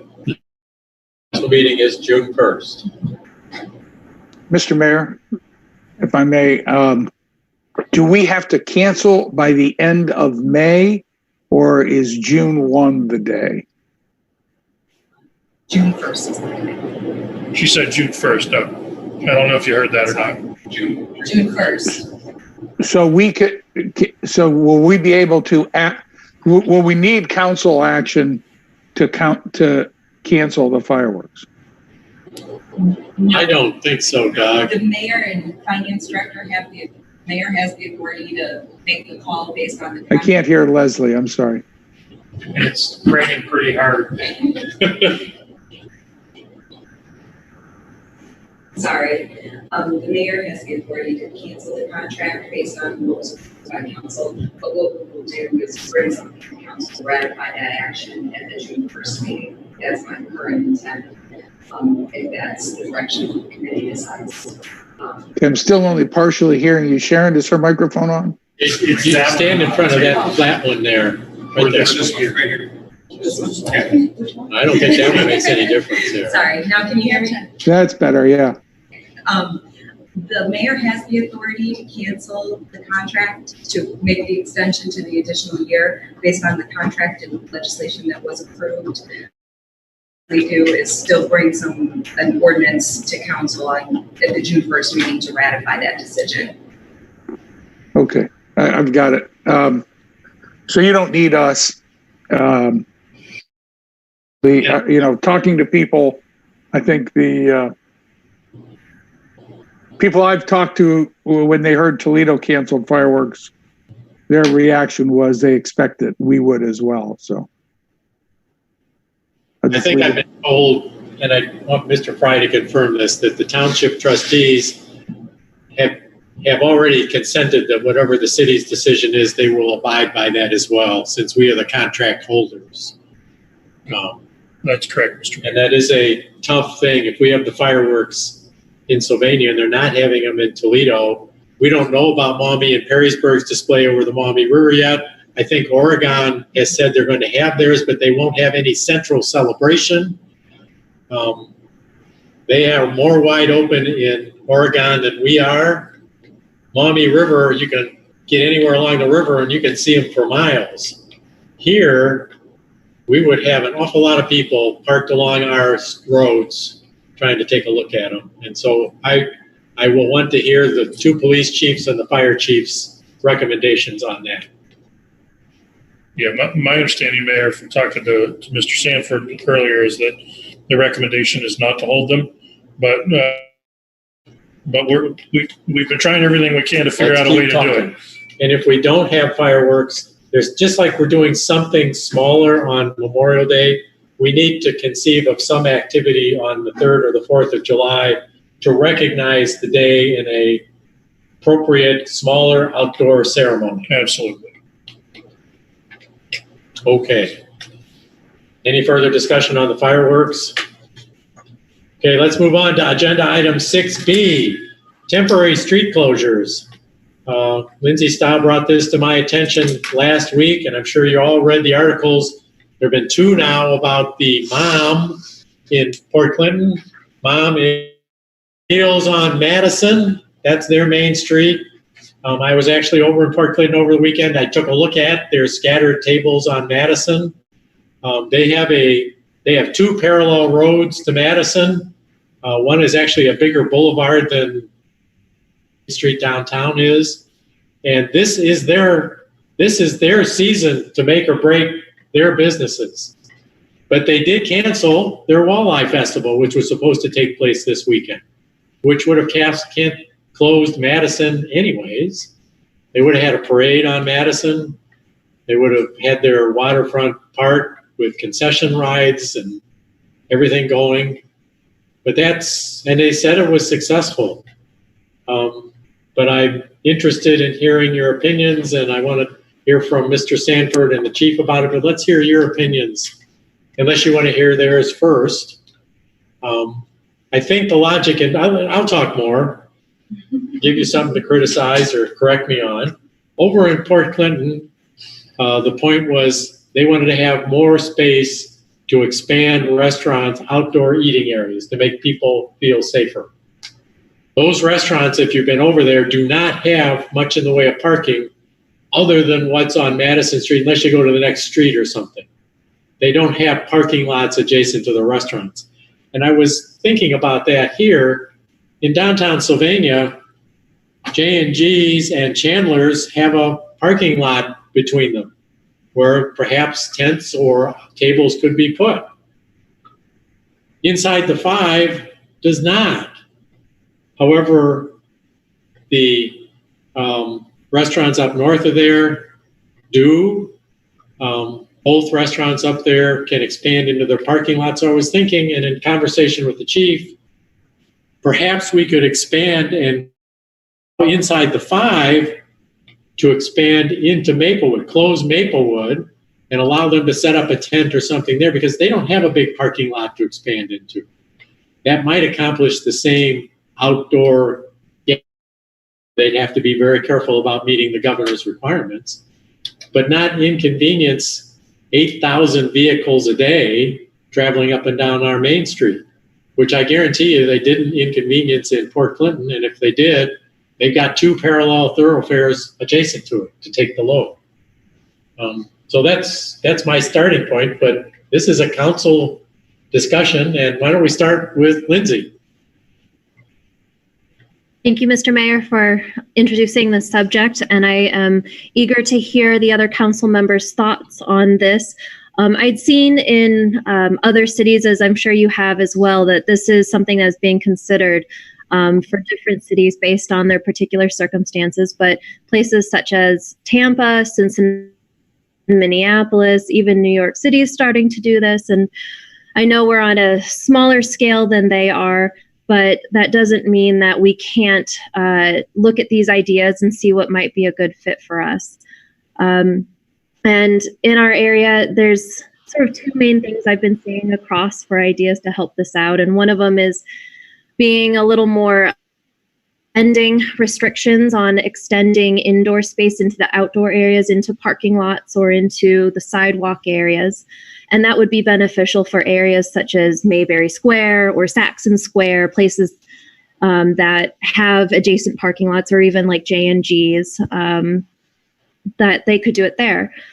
But that doesn't help as much in the downtown for all of the business. So J&G's has a spot next to it, like the mayor said, and but say the bakery doesn't, Brishke's, or Chandler's doesn't have as much space because the sidewalks are pretty narrow in our downtown, and that's the largest, densest concentration we have of restaurants, and that's why I thought it might be worth considering the possibility of shutting down Main Street north of Monroe Street and south of Maplewood, because we have Summit Street that runs parallel as an alternative route. And then on top of that, a lot of people are spending a lot more time outside. Our parks are filling up. Even with Dora open, you can already tell that the sidewalks are getting a lot busier. And having additional seating out there might bring additional people and help reinvigorate the concentration of businesses we have in the downtown. So that's why I bring this up as a subject for us to discuss, and I'd love to hear your thoughts on it. What period of time will we be talking about? I would think that you'd want to do don't do what Port Clinton said, which is indefinitely. So every day is what I'm really getting to. I'm trying to avoid confusion for people in cars, and also overtime for our street workers to go out and erect and take down signs. I think if you're going to do it, you might just want to do it for a month. You could certainly do that on Maplewood. I'm not sure about Main Street. But to have it say that it's only going to be in the evening, well, maybe it's on the weekend or something. Maybe that's a thought.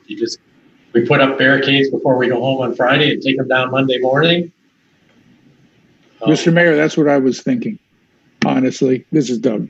I was thinking about a weekend closure of that area as an experiment to see how it works and how our restaurants and bars respond to that as well.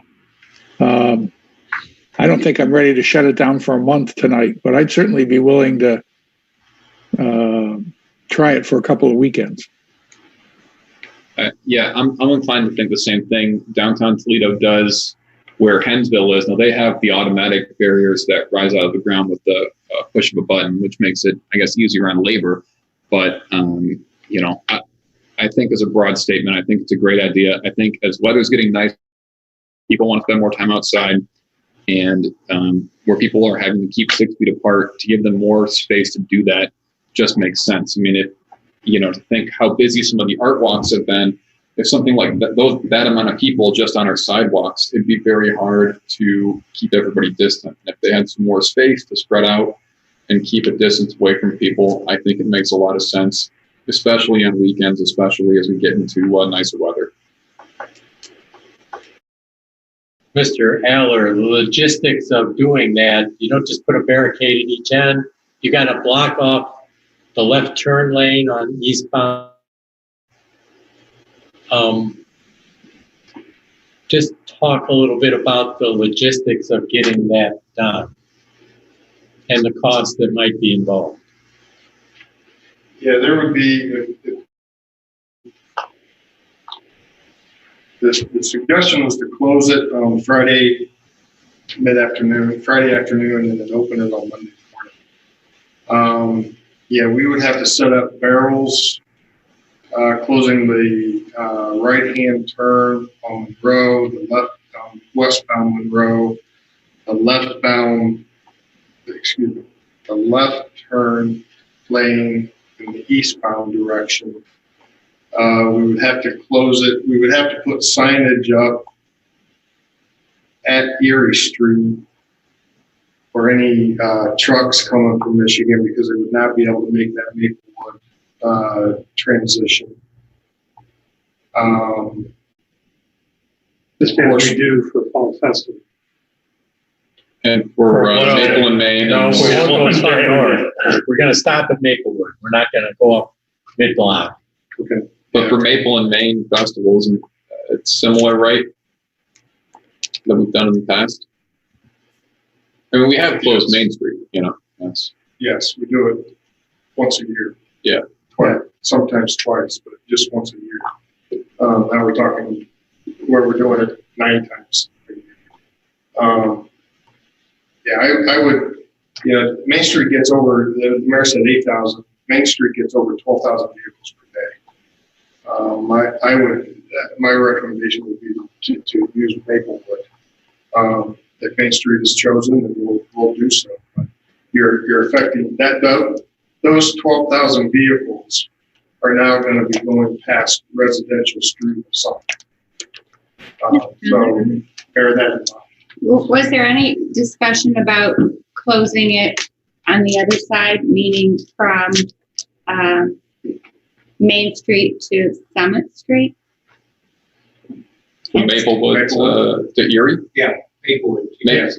We get both sides of Maplewood. No, I'm just saying, like, you keep Main Street open, but you close it right there at J&G's to Summit. Oh, We do get, when the east part of Maplewood gets closed, the credit union, their customers can't pull up in front of the door and park, but on a weekend they're closed in. Yeah, it's a bank, right? Yeah. And as for Brischke's, they've never complained to me about the road being open. They complain to me when it's closed because they think it hurts their business. People for coming to get their baked goods can't park in front and they don't really want them coming through the back door. So that may not be the case anymore, but not everybody is going to say, yes, let's close the street. We think that's a great idea. Including Revit. Yeah. Everybody's probably true, yeah. Mr. Bill, you got any input on that? Yeah, for different reasons, I agree with Kevin. I think closing Main Street like this is going to be problematic, and we try to keep it open. I get more complaints anytime we have just 1 or 2 festivals like the Maple and Main.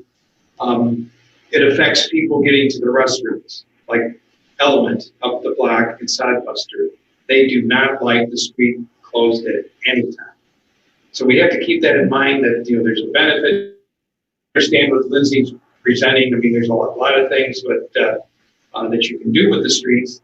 The Maplewood, I think, to start out, that'd be a good place to try and see how that would work all weekend and have that area and then take it down and see how that goes. But I just think keeping Main Street right now, we really need to keep that open unless it's some type of a one-time event or something. If we could we take a step back just for a second? Mr. Sanford, we've had the last year and maybe the year prior on Maplewood, we've shut it down once a week for the farmers market, correct? Correct. How many phone calls have we had? How many complaints did we have regarding the shutdown on a once a week basis for the afternoon of Tuesday? Really, Dean, I had a couple complaints from residents in the apartments, but after I talked with them and gave them, there was another way they could go and park. And so it really worked out pretty well having the farmers market there. Okay. And if we elected to shutter Maplewood on the weekends, Friday afternoon to Monday morning, that section of Maplewood then, are people putting tables up? Who's putting tables up? Or would the restaurants be serving food there? Are there health code issues? Are there fire issues? I think we'd have to work all that out. I think you'd have to find out. I think what's going on in other communities, some of the restaurants are doing that. Mayor? The governor has given permission for restaurants and particularly liquor permit holders to expand their outside service areas. Okay. And I would think that inside the 5 is the one that doesn't have any place to expand to. We would permit them to go out there. If they want to put up a tent, we need to really close it for more than just the weekend. A lot of places are putting up tents. Element has a large parking lot that they can go out into. So does Sodbusters. So they can erect a tent out there and leave it up for a month or 2.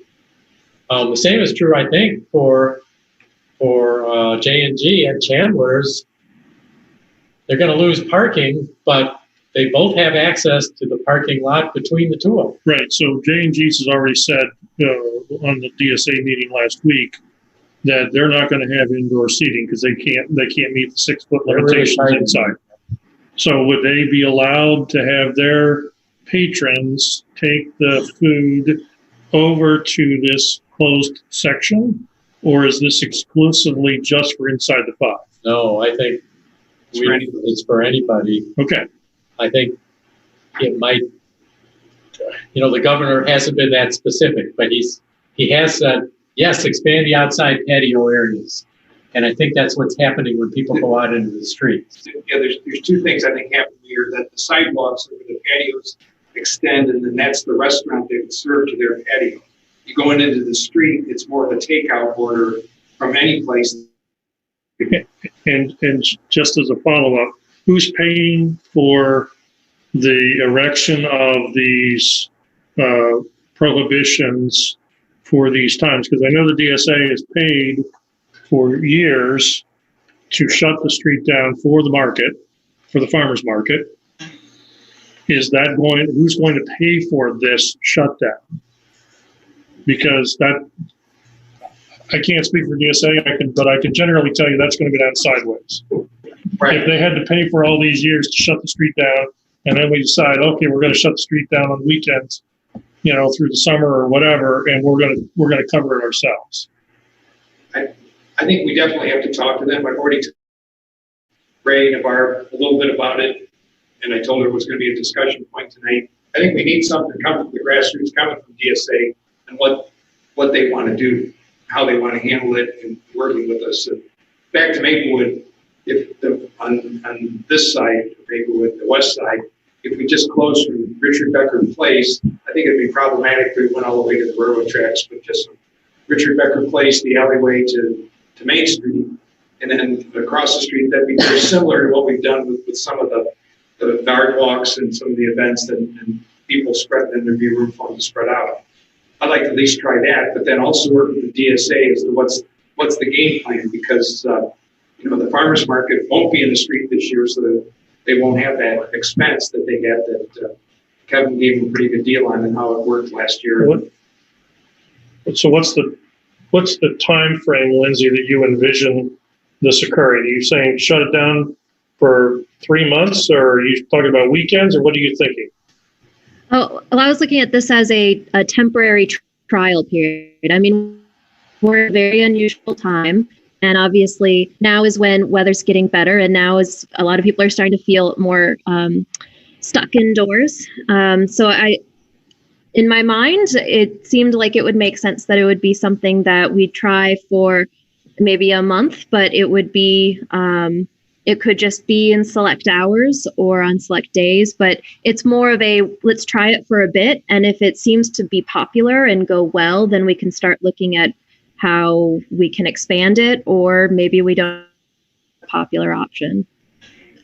And I did want to add the comment that the traffic numbers, that those are those from the stay-at-home order? Because I think driving is down from before.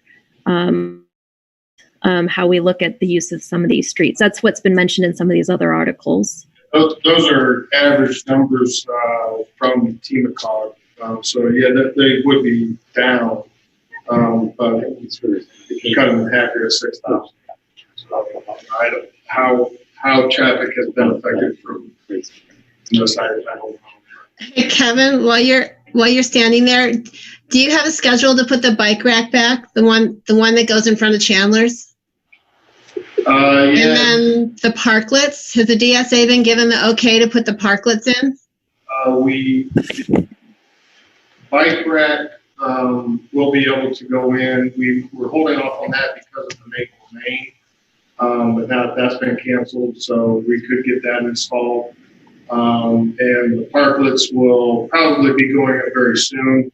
I have received an email from the DSA asking about that. We're just working through streets to get that scheduled, so that'll be up before June. I I don't know that we'll get it installed yet this week, but it'll be installed before. And then one more big space that we have downtown that's highly unused. What about the historical village and the space behind the museum? I mean, inside the 5, that would be the perfect spot. I mean, the historical village is a nice grassy park. We wouldn't have to close any streets, and people would actually be there then. I think part of the thought of it being on a street or being closer to the main public thoroughway is so that it's easier access for all of the businesses. So part of the advantage of doing something like this in the downtown area is that it would hopefully help benefit not just the inside the 5 or not just J&G's, but it would help benefit the whole area so that people who are coming there for food or for drink might also then stop in at the store. And there's a chance maybe the store even has some tables out on the sidewalk to help get more attention. So it's creating more of a center of activity.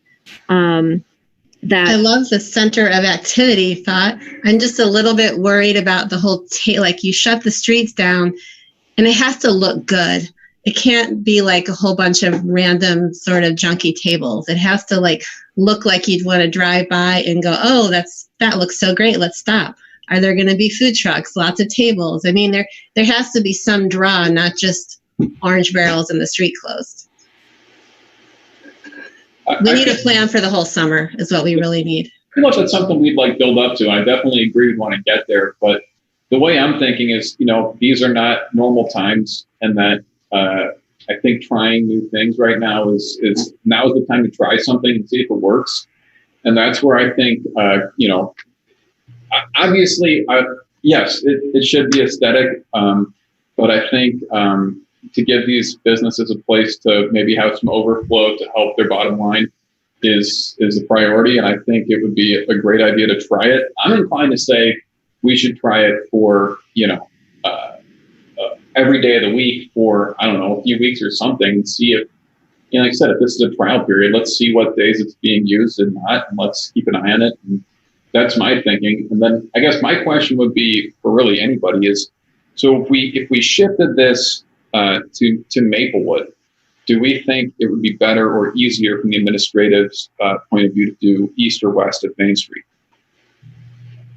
I think it depends. If you're talking about a permanent type deal, that we could do that on the west side here. Yeah. The east side would have to be like a take up or put up on the weekend kind of a thing. But my thought, Mayor, is maybe if staff could talk a little bit and what we've heard and come back with some recommendations on how to move forward. We can, but I'm not sure this should wait 2 weeks. This is a current issue.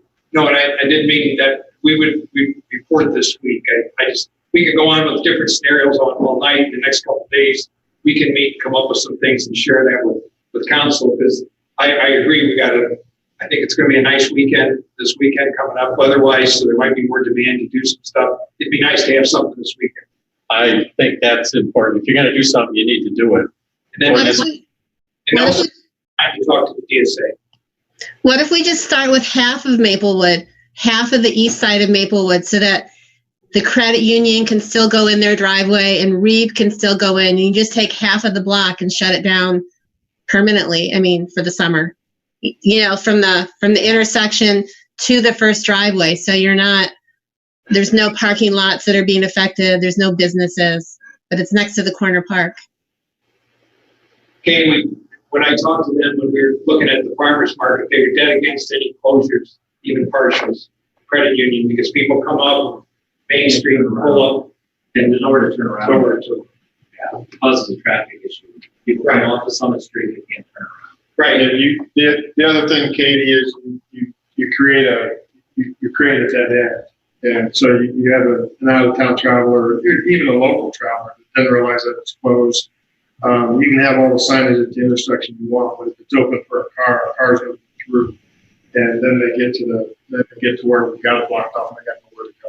Even a no through traffic sign, credit union only, right turn, or left. I can show you plenty of construction sites that does not say. I do think though that Bill makes a valid point. We could have this discussion all night long. Originally I thought it might be a good idea to send it to committee. There's a sense of urgency that this happened more quickly than not. So how do we move forward to get something in place by this weekend? It's not our normal process. So we're kind of trying to usurp our normal process to make something happen quickly for our community. We don't even know for sure what our community wants to happen, right? Right. Do we know that inside the 5 would think this is a great idea? I mean, I would think they would, but have we asked yet? Right, we should talk to them. So I would just think that you made an awfully kind offer to let administration sit down and come up with some recommendations. And then, if you come up with something, maybe we can do a Zoom call of employee and community relations or something and listen to that and or a committee as a whole, something on Friday morning or something. I think we have to find a way to move the meeting forward. And this isn't something we generally would be discussing at council. I think we can get our heads together and come back and get something out to you by Wednesday and have an idea going in, because you need a couple days to get prepared if you're going to be doing something. And so maybe we move forward and put in place a Zoom meeting for something on Friday morning or something, just to have or maybe it has to be Thursday, actually. I don't know, we do it Friday and have something ready. So I would that be something that would work for the group?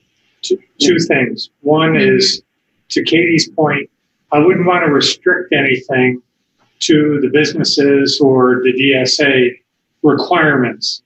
That if we were to do this, we could take the small steps to possibly engage in doing it. And how much time do you need, Kevin, to implement something like this? Would, if we have a decision by Friday morning, to have a weekend? Yeah, we should be able to put that together, because we've got several detour plans because of projects and things like that. We've got several detour plans kind of prefabbed, if you will. So it would just be a matter of getting everything mobilized and in place. So we should be able to do something that quick. And the other thing I was thinking is, any suggestions that we would have in the meantime, that we could get those to Bill from our perspective to give this a little bit of thought. So when either the committee gets together or that you get together, you have our additional thoughts on paper or any Yeah, I think it's great for being proactive and getting out in front of it. I don't want to discourage that. But I do, I originally thought it would be wonderful to go to committee first, but there is something about, coincidentally, this being Memorial Day weekend. It happens to be a holiday weekend, a celebratory weekend. So from that perspective, if there's a way to make it happen, I think that would be fine. So would you let me, you mentioned my committee, I'm happy to take it. Should we schedule an employee, should we do that now and do that, schedule a meeting for Friday morning and just have it on the books? Or Wednesday or whatever. I think we should. I think this should be committee of the whole. I don't want to just have everything be committee of the whole, but. Or it could be in the streets, right? Either way, it doesn't matter what committee it is. I think that to me, because then you're only going to have four. Then you're only theoretically going to have 4 voices out of 7. I think everybody should have an opportunity to vote on this. Yeah. If we're going to do this, everybody needs to hold hands and jump. Well, from that standpoint, what does this table to make this happen? I think if the committee of the whole made a decision, even though it didn't come to full council, that would be okay. Do you know? Is it a proposal? Is it an ordinance? No, we just need a motion. It's a motion. Okay. Yeah. So with that, maybe we could take a quick look at our calendars. Would you be all right with that, Mr. Mayor, and talk about that? You think you could have something by Wednesday, so we could maybe do something Wednesday afternoon or Thursday morning? Do people have time on their schedules if we did something at 5 o'clock on Wednesday or at 8:30 on Thursday? 8:30 Thursday. 8 or 8:30 Thursday morning would work better for me. I can't do Thursday morning, but I could do Wednesday night. I could do Wednesday night, but not Thursday. Wednesday night. I can make it work. Can you make it work?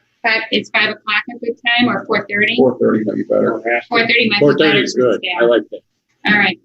So how about if we do 4:30 on Wednesday, May 20th, and that'll be a Zoom meeting. So I would move that we have a committee of the whole meeting to review the recommendations from administration regarding the closing of streets for temporary street closures. Temporary street closures, thank you. 4:30 via Zoom on Wednesday, May 20th. We need a motion to schedule a committee of the whole That meeting. was the motion. Second. Moved and seconded to hold a special committee of the whole meeting to discuss temporary street closures this Wednesday at 4:30 via Zoom. Chuck, this will probably be just a phone-in one for everybody, I would think. Yes. Yes. Yes. All right. All in favor of that indicate by saying aye. Aye. Any opposed? We will send out a Zoom invitation to everybody so you can do it remotely. And that'll give the service department a day or two to get any ordered barricades off. Okay, sounds like a good solution. And Mr. Sanford, you'll get something in advance to people if you have Yes. something available. If not, Yes. We'll get sent out the email to everybody. Thank you, Paul. All right. I think we need to move ahead with the agenda. We got a lot of agenda items to get through here, if that's all right. Let's move on to agenda item 7, which has 3 annual assessments to take into account. The first one is for the care of trees and the right-of-ways. It's ordinance 24, 2020. This is an annual ordinance. I don't think the assessment rate has changed. So with that, Mrs. Capolini. Thank you, Mr. Mayor. I'd like to introduce ordinance number 24-2020, providing for the controlling blight and disease of shade trees and for planting, maintaining, trimming, and removing shade trees in and along the streets and within public right-of-way of the city of Sylvania, authorizing the Director of Public Service by and through the proper offices of said city to do said work during the year 2020, establishing one district for said purpose in accordance with the provisions of section 727.011 of the revised Code of Ohio, providing for the assessment of the cost and expense thereof upon abutting property, waiving a second and third reading and declaring an emergency, and also all members of council having received copies in advance. Second. Been moved and seconded that ordinance number 24, 2020 be read by title only and the second and third readings be waived. All in favor of that indicate by saying aye. Aye. Aye. Opposed? Motion carries. Final passage. Yes, I'd like to move final passage of ordinance number 24-2020. Second. Moved and seconded for final passage of ordinance 24, 2020 as an emergency measure. All in favor say aye. Aye. Opposed? Motion carries. Moving on to agenda and proposed ordinance 24, 2020 is approved. Agenda item 7B is proposed ordinance 25, 2020, and this is for the construction, maintenance, repair, cleaning, and enclosing of open ditch drainage. Mr. McCann. Thank you, Mr. Mayor. I'd like to introduce resolution number 25-2020. All members of council having received copies in advance, I'll reading by title only. Providing for the construction, maintenance, repair, cleaning, and enclosure, open drainage ditches located within the corporate limits of the city of Sylvania, authorizing the Director of Public Service by and through the proper offices of said city to do said work during the year 2020, establishing one district for the said purpose in accordance with the provisions of section 727-0.012 of the revised Code of Ohio, providing for the assessment of the cost and expense thereof upon abutting property and declaring an emergency, waiving the second and third reading and declaring an emergency. Second. It's been moved and seconded that ordinance number 25, 2020 be read by title only and the second and third readings be waived. All in favor of that indicate by saying aye. Aye. Opposed? Motion carries. Final passage. I move final passage of ordinance number 25-2020 as an emergency measure. Second. Moved and seconded for final passage of ordinance 25, 2020 as an emergency measure. All in favor say aye. Aye. Opposed? Motion carries and ordinance 25, 2020 is approved. Moving on to agenda item 7C, proposed resolution 14, 2020. Declaring the necessity of lighting the streets in the city of Sylvania, which will lead to street light assessment. Mr. Fry. Thank you, Mr. Mayor. I'd like to introduce resolution number 14, 2020. All members of council having previously received copies, I will read by title only. Declaring the necessity of lighting the streets in the city of Sylvania, Ohio, determining the the manner of providing street lighting and the basis for the property owner's share of the cost and annual assessment, waiving the second and third readings and declaring an emergency. Second. It's been moved and seconded that resolution number 14, 2020 be read by title only and the second and third readings be waived. All in favor of that indicate by saying aye. Aye. Opposed? Motion carries. Final passage. Thank you, Mr. Mayor. I move final passage of resolution number 14, 2020. Second. It's moved and seconded for final passage of resolution 14, 2020 as an emergency measure. All in favor say aye. Aye. Opposed? Motion carries. My thanks to Mrs. Booker for her work to prepare these assessments. It's a big job every year. Thank you.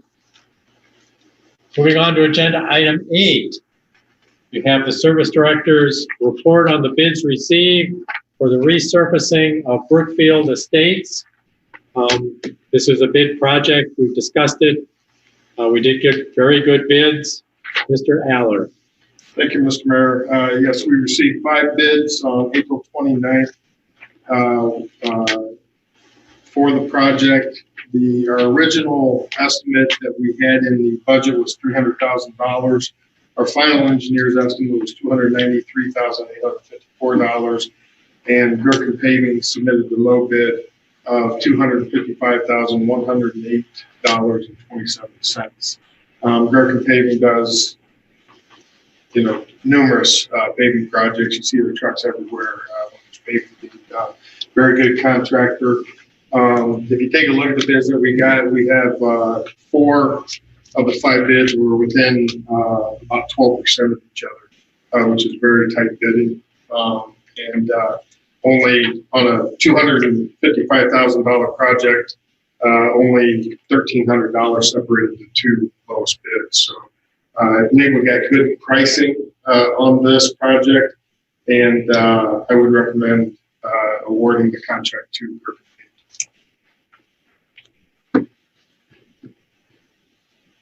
Questions for Mr. Aller? Kevin, when do you anticipate this work would be done if or when we approve this? They did not give a schedule as to when they will do the work. I do know they're also doing the ongoing project on Brett Road, King Road, and Centennial. I would anticipate that they would move some of that equipment. Right. We're also working on Alexis Road back in the city of Toledo right now. Yeah, so I would anticipate that it would be something that would get done fairly quickly. Okay. All right, you do have in your council packets. Mr. Mayor, if I might, this is Doug again. We have 3 expenditure items on our agenda tonight. This item 8 for the Brookfield Estates resurfacing, the Maplewood reconstruction project, which is item 9, and item 12, which is a public service vehicle purchase.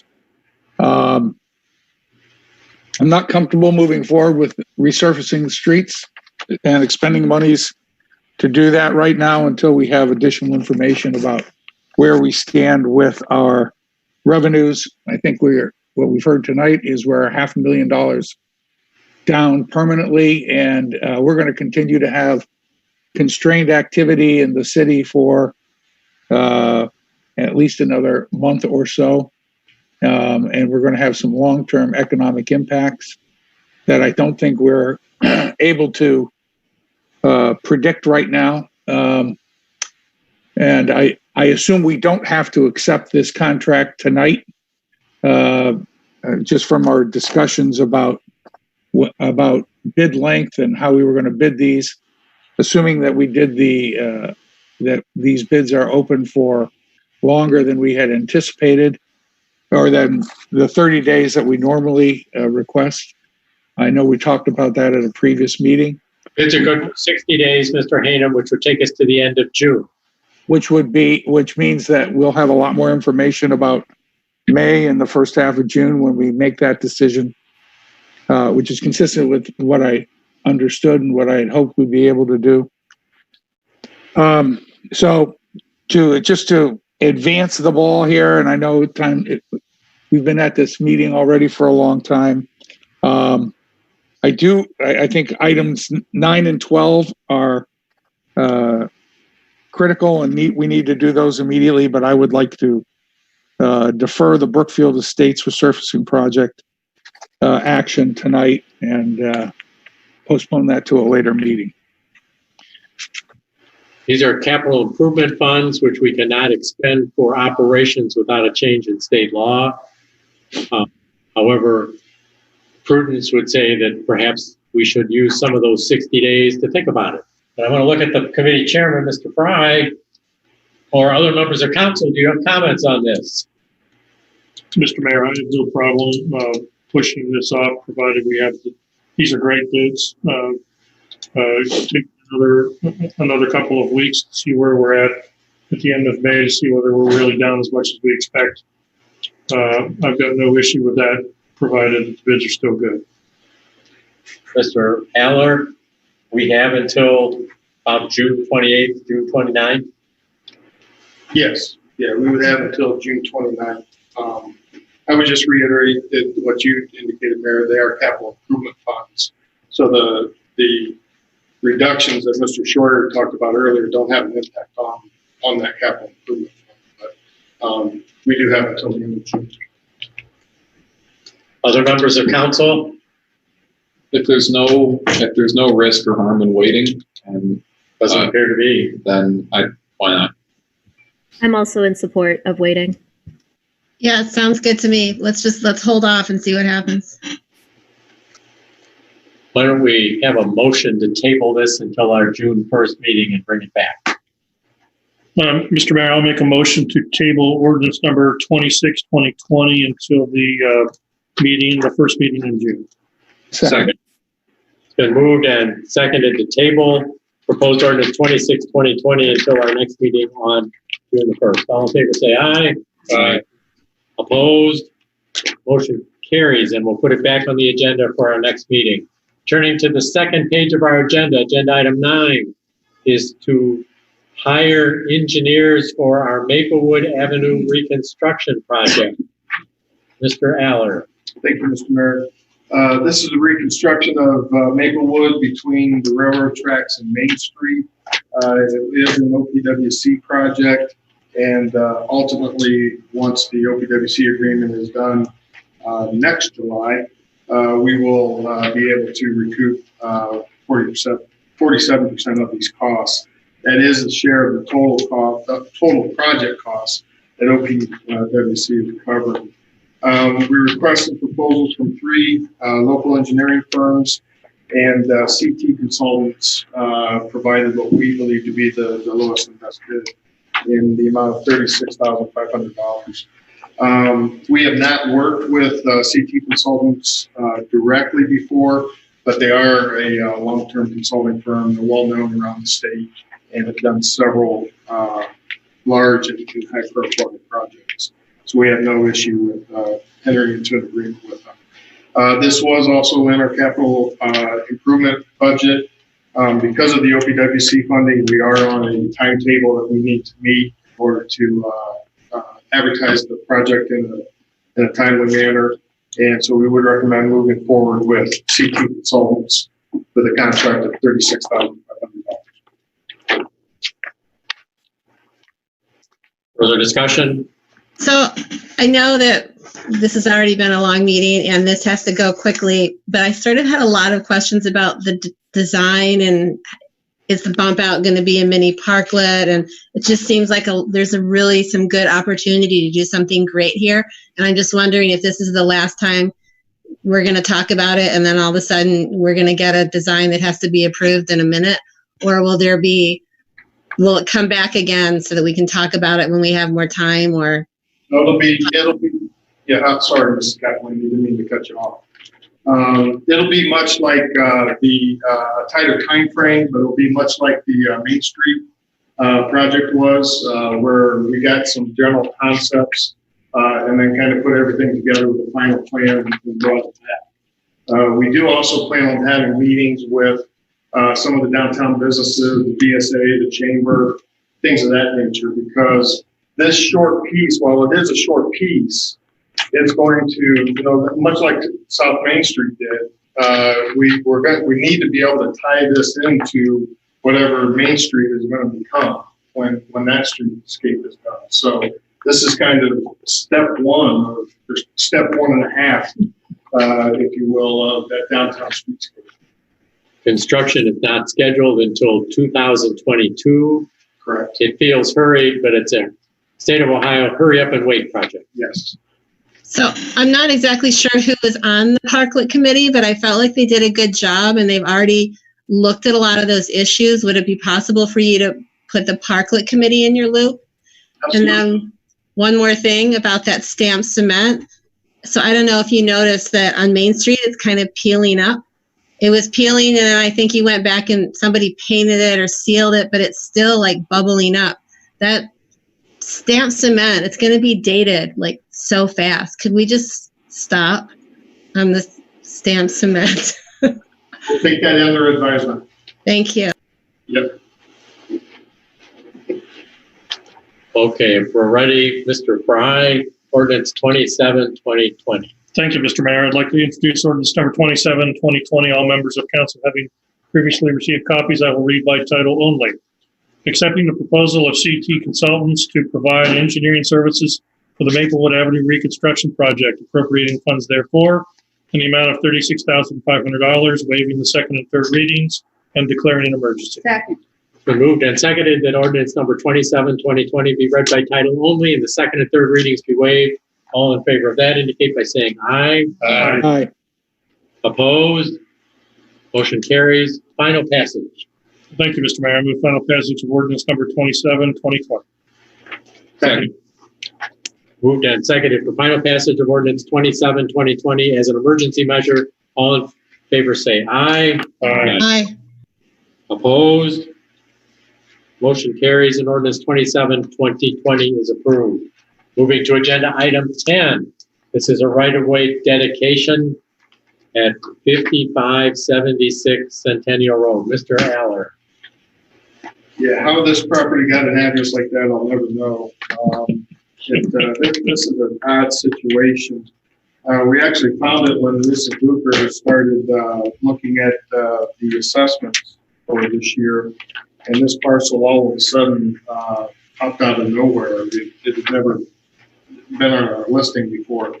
Back in '94, we had a strip of land that was given basically to the city. It was part of the old Toledo, Angola, and Western Railroad Company, and now it has power lines running down. Is this the west side of Eagle Trace? The west side of Eagle Trace. Yeah, so I remember those discussions. Yeah. Okay. In 2005, the city then moved forward with property splits and basically gave in the rear yards of all of the Eagle Trace properties, basically split that long, thin lot and gave each piece to each individual property owner that was in their rear yard. A piece that's actually within Erie Street, within the right-of-way of Erie Street, was never addressed. And it all of a sudden showed up as a separate parcel. So what we're doing here is basically just eliminating that parcel and committing it to where it would be right-of-way and would go away or just be part of the right-of-way of Erie Street, which is what everybody has assumed for the past 35 years.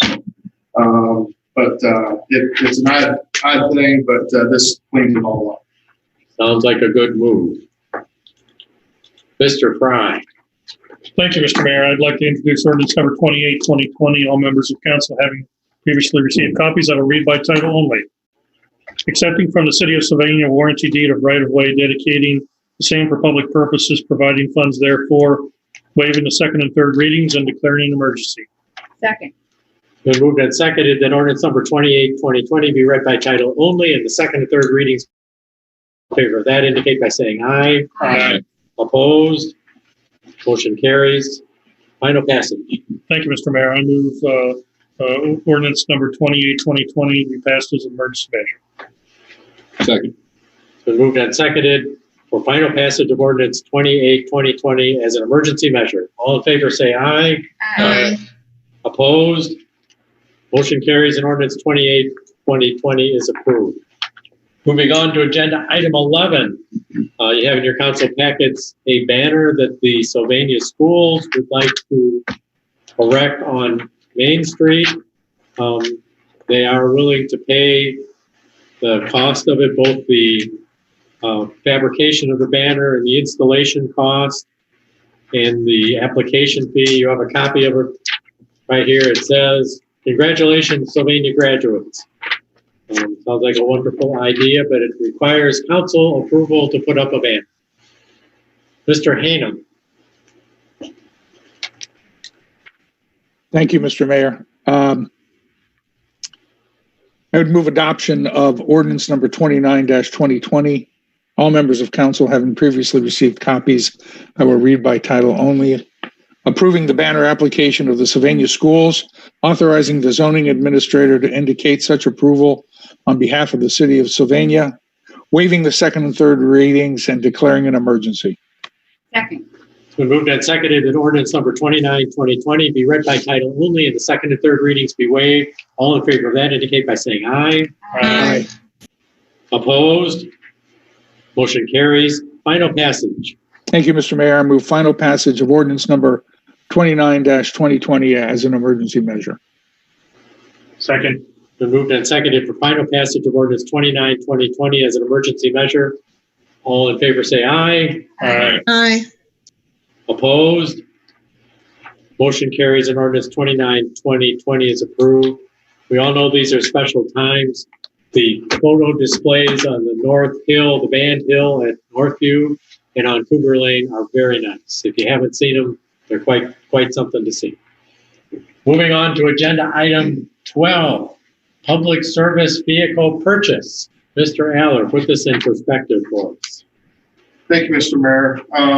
The sign truck that we use for signal head work, high traffic signs that we've repaired like over on the mast arms of traffic signals is in the lift portion of it is in extremely poor condition. The truck itself is actually held up just fine, but the lift is the chassis and the lift assembly itself has just not held up well. The most recent thing that we found is that we have some bearings that are going out on the main portion of the main arm of the lift, and being able to service it is next to impossible. Finding parts and things of that nature are just difficult. That portion, so we'd be able to reuse the truck, but we basically need to put a whole new lift truck. We've reached out to Lift-A-Loft. They're out of Muncie, Indiana. As you can imagine, there aren't a whole lot of companies that you can go to for something like this, so you're pretty limited on making some contact. They provided us a quote of $49,700, and we'll basically take everything off of what's existing and put a new lift onto that truck, and we'll have that truck back in business. The condition of the truck now, I have several pictures. I'm not comfortable with having people go up on that truck. It's the floorboard is rotting away and things of that nature. So it's just not something that we want to continue. So I would recommend that we move forward with this purchase. This was also included in the 2020 capital improvement plan, and we request permission to move forward. We had some other vehicles in the capital improvement plan. What's your plan with those? That's correct. We had two other vehicles, two pickups that were part of the 2020 capital improvement plan. We are holding off on those. It's like anything else, even if it's around your home. If you have to, you will make your vehicle last. With things that are going on, we decided to hold off on those two purchases. So that's roughly about $55,000 or so that we'll hold off. We do not plan at this time. We'll see how things go. We'll see what the picture looks like as we get closer to the end of the year. But right now, we're holding those back and don't plan to move forward with it right now. But this is the safety one. We need to do it now. Yes, this one. Right. Any questions for Mr. Aller? Hearing none, Mr. Fry, ordinance 30, 2020. Thank you, Mr. Mayor. You're a busy guy. Yeah, I'm losing my voice, man. I'd like to introduce ordinance number 30, 2020. All members of council having previously received copies, I will read by title only. Authorizing the mayor and director of finance to accept a proposal of Lift-A-Lot for the repair and replacement of the sign truck for the Department of Public Service, appropriating $49,750. Therefore, waiving the second and third readings and declaring an emergency. Been moved and seconded that ordinance number 30, 2020 be read by title only and the second and third readings be waived. All in favor of that indicate by saying aye. Aye. Opposed? Motion carries. Final passage. Thank you, Mr. Mayor. I move passage of ordinance number 30, 2020 as an emergency measure. Second. Moved and seconded for final passage of ordinance 30, 2020 as an emergency measure. All in favor say aye. Aye. Opposed? Motion carries and ordinance 30, 2020 is approved. Next item on the agenda, item 13, has been delayed.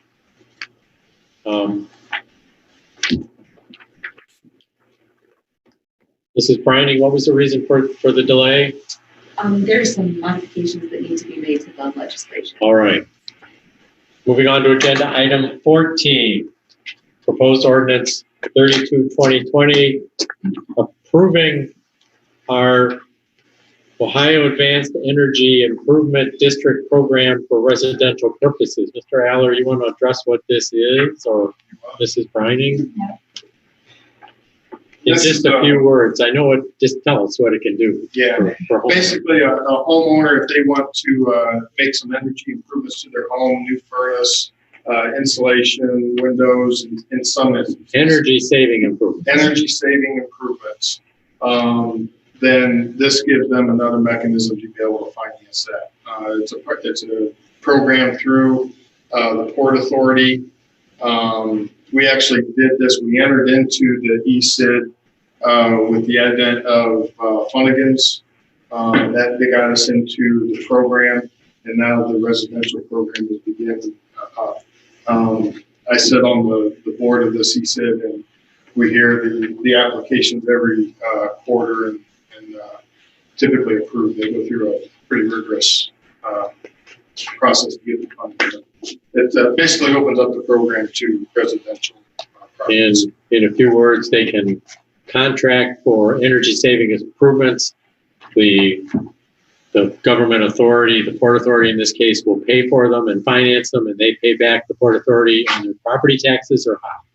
Through the property taxes, our finance department basically issues the assessments, collects the assessments, and then the money goes to the Port Authority. These sorts of programs have been used for a long time. The schools have that. You pay back with energy savings the cost of the improvement. They just need somebody to finance it over time. So that's what it is. Mr. Mayor. Mr. Fry.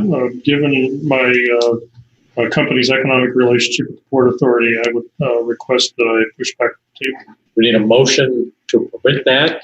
So moved. Second. It's been moved by Mrs. Westfall, seconded to allow Mr. Fry to push back due to a conflict of interest. All in favor say aye. Aye. Opposed? Motion carries. Ms. Dow, I thought maybe you could read this one. I would be happy to. Thank you, Mr. Mayor. I'd like to introduce ordinance number 32-2020. All members of council having received copies in advance, I will read by title only. The ordinance approving the Northwest Ohio Advanced Energy Improvement District Program Plan, Residential Plan, authorizing the execution, delivery, and performance of a city residential PACE cooperative agreement with respect to property assessed clean energy transactions in cooperation with the Northwest Ohio Advanced Energy Improvement District and the Toledo-Lucas County Port Authority, authorizing the Toledo-Lucas County Port Authority to approve petitions and plans for public improvements or public services submitted by the owners of real property within the city requesting that their property be added to the territory of the Northwest Ohio Advanced Energy Improvement District and assessed for the cost of such plans on behalf of the council of the city, waiving the second and third reading and declaring an emergency. Second. It's been moved and seconded that ordinance number 32, 2020 be read by title only and the second and third readings be waived. All in favor of that indicate by saying aye. Aye. Opposed? Motion carries. Final passage. I move final passage of ordinance number 32-2020. Second.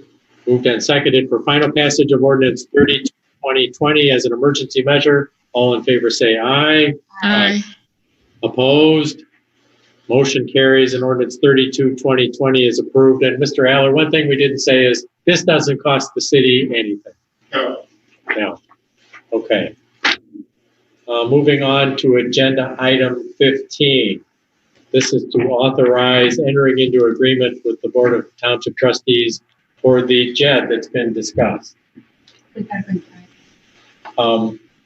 need to allow Mr. Fry to rejoin the table. Thank you. Thank you, Mr. Mayor. And this is ordinance 15. What's the status of this, Mr. Sanford? Just that it's been approved by the township, and I believe we have a meeting this week. Leslie and I will take part in a meeting with the township officials to move this forward. Both the city and the township has had their public hearings, and the township's actually approved the JED? Yes, they voted at the last meeting after their hearing to approve it. So once we have the approval, then we can start working out the details. This is a wonderful precedent-setting step forward. Very historic. Yep. So I would recommend approval of ordinance 33, 2020. Mrs. Westfall. Thank you, Mr. Mayor. I'd like to introduce ordinance number 33-2020. All members of council having received copies in advance. I will read by title only. Authorizing the mayor and director of finance to enter into an agreement with the Board of Township Trustees of Sylvania Township, Lucas County, Ohio, to create a joint economic development district located in a portion of the unincorporated area of Sylvania Township, waiving the second and third readings and declaring an emergency. Second.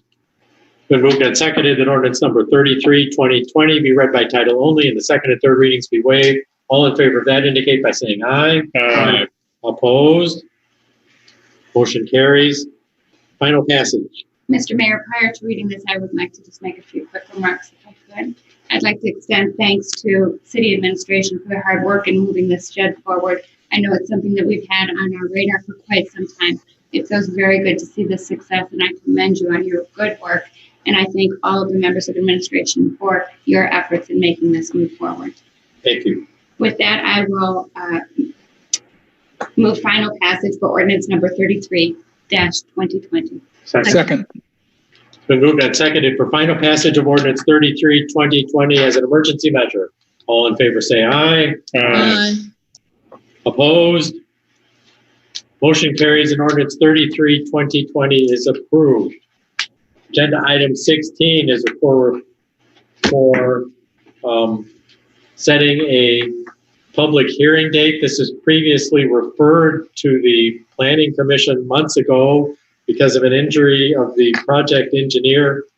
They just came to the Plan Commission meeting last week and presented the plans for a zoning change and also a lot split to take place on South Main Street to expand the parking lot to the south for tequila and those businesses, and also to build a threeplex, a 3-unit building south of that, and to demolish the existing dilapidated residential unit on the site. The Plan Commission recommended approval of this, and we need to set a public hearing date. The clerk recommends July 20th for this date. Mr. Mayor, I noticed reading the Planning Commission minutes that there's the approval here was contingent on the implementation of an improvement agreement. Could you address that briefly? Yes, that's been part of the negotiations all along. That particular commercial strip is quite old. It was there when I was in high school and does not meet our sign code. And we've been working with the owner of that for some time, and he has agreed to, as part of this expansion project, to make improvements, updates to the building as well. Assuming and I that am the one that called for that to be part of the contingencies. Well, thank you for that. As we set a hearing for July 20th on this, can we anticipate that we will see that improvement agreement, or at least a draft of it, before the public hearing on the 20th? Mr. Aller, what do you think? I will have to reach out to the developer. See, I don't know how far along he is with anything, and I'll have to see what his timing is. We may be able to get a written agreement, but I don't know that we'll have it drawn. Well, even if we just have the outlines of the improvement agreement, I think that would be an important aspect of moving forward on this. Obviously, the Planning Commission thought it was, and if we're going to do a public hearing, I'd like to know at least what the broad outlines of that improvement agreement would look like, and be able to present that to the public on the 20th. I mean, this strip center is one that I know I've received comments on over the years, and I'm excited about the insistence of the Planning Commission in seeing it improved as part of this lot split. And zoning change. Yes. Yeah. I'd also like to concur with your, having said this, having come from the Planning Commission just before council and being on the commission for years, it has been an issue with the owner, and we've been waiting for something to happen to break. And the only thing I'll add to that is, yes, have it in writing, and yes, have a timeline. I'm in full agreement. Well, Mr. Mayor, then I would move that we set a public hearing on zoning ordinance amendment ZA 1-2020 for July 20th. And can we do that at 6:45? Sure. If you think it's gonna, we can do it at 7. We'll just start the later if it runs over. All right, let's do that. Let's do it at 7. Second. Okay, it's been moved and seconded to set the public hearing date for zoning ordinance amendment 20 for 7 p.m. on Monday, July 20th. And authorize the clerk to advertise the same. All in favor, say aye. Aye. Aye. Opposed? Motion carries. Agenda item 17 is committee reports. A is committee of the whole meetings. A1 is a discussion of the downtown plan meeting on May the 7th. This is what. Yes, we did have May 7th at 1 o'clock. We had committee of the whole meeting to discuss the downtown development plan presented by Environmental Design Group. All members of council were present, as well as members of administration, Leslie Brining, Bill Sanford, Chuck Silvernail, Kevin, and guests from Environmental Design included Michelle Johnson and Ben McKeeman. After welcoming all, Mr. Sanford made some brief opening remarks, and we turned over the meeting to Michelle Johnson so that she could respond to questions from council members. All members of council had received copies of the Phase 1 report from Environmental Design in advance and had had the opportunity to submit their own questions. And that was the real purpose of this meeting, to get the response from the Environmental Design Group regarding those questions. Michelle's comments were focused on that primarily. She was very clear that this Phase 1 was really focused on the market analysis. It is very different than the Phase 2 project will be or would be. She addressed that the need to participate in the International Council of Shopping Centers would be a decision that could come much later and simply an option that was mentioned. Certainly no requirement to do that. Another question about the Community Improvement District service. Sylvania did have a Community Improvement District at one point. Administration is not as opposed to having one in the future.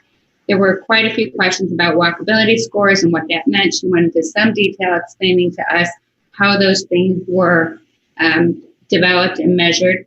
And she did say that there was interest expressed by council members the downtown footprint could be expanded to include Burnham Park, Whetstone Park, and some other areas, and she was not opposed to that. She would take a look at those things.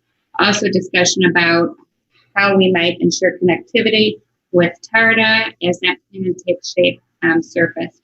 There was discussion about the space behind the library as well as Summit Street and how to best maximize that space. Michelle did indicate that these questions are related to the phase 2 analysis primarily, so she had detail on those things. But she certainly did say that phase 2 discussion would look at infill opportunities and would consider public-private partnership opportunities. She shared that once phase 2 is authorized, it would take 2 to 4 months to complete. She did mention that we should be aware of and looking into community development block grant opportunities as well as stimulus to ODOT that might add some financial benefits to the next steps. And actually the next steps include a discussion among city council members and a decision regarding whether to advance to phase 2. And the meeting was adjourned at 2 o'clock. Couple follow-up things, if I could, Mr. Mayor. Mr. Sanford did submit and to everybody and present the cleaned up copy of the downtown plan. The original one was avoided a few of the things that needed to be cleaned up.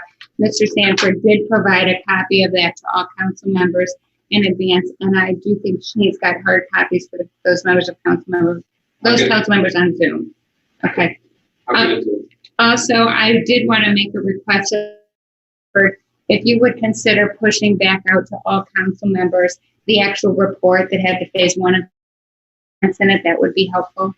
I did have the opportunity to talk with council members, Mr. Mayor, and I do feel like we are ready to request administration to prepare legislation for phase 2, and I'd like to make a motion to that effect. So I move that administration move forward with preparation of legislation for phase 2 of the environmental design group plan. Second. All right, discussion. Mr. Schroyer, we included this in the budget. Yes, we did. The current phase was in last year's budget. This new phase would be in this year's budget. Correct. But we will bring back, we'll vote on your motion and we'll bring back that ordinance for our next meeting. So I believe it's been moved and seconded. All in favor of the motion to prepare legislation indicate by saying aye. Aye. Opposed? Motion carries. And we will have that on your agenda for June 1st.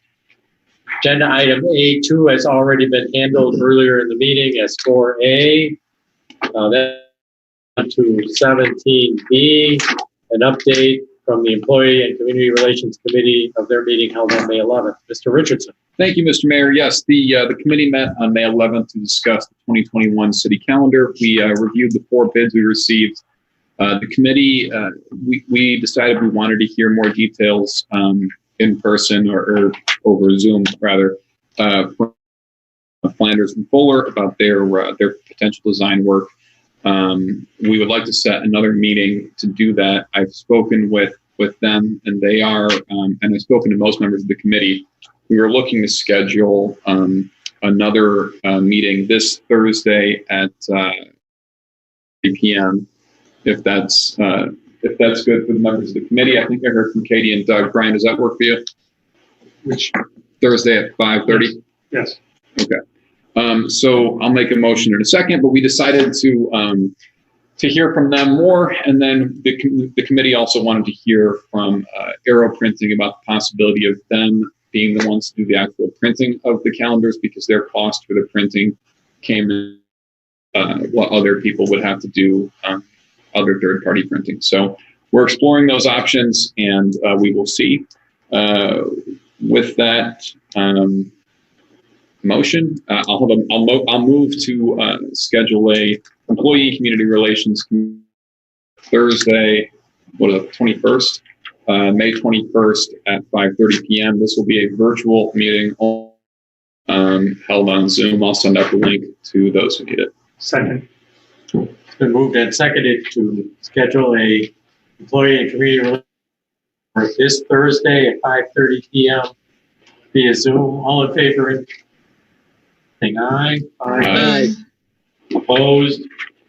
Then the clerk is ordered to post that meeting. Great. Okay, thank you. Any other committee reports to be made at this time? Agenda item 18 on the third pages of our agenda. Any committee referrals? Hearing none, there are some information on DNC. We've already talked about some bank statements. You can contact Mr. Schroyer if you have any questions. There's no further business. I call for a motion to adjourn. So moved. Second. It's been moved and seconded to adjourn. All in favor say aye. Aye. Opposed? Motion carried. It's adjourned until the next meeting on Monday, 2020 at 7:30. Thank you all for attending and taking care of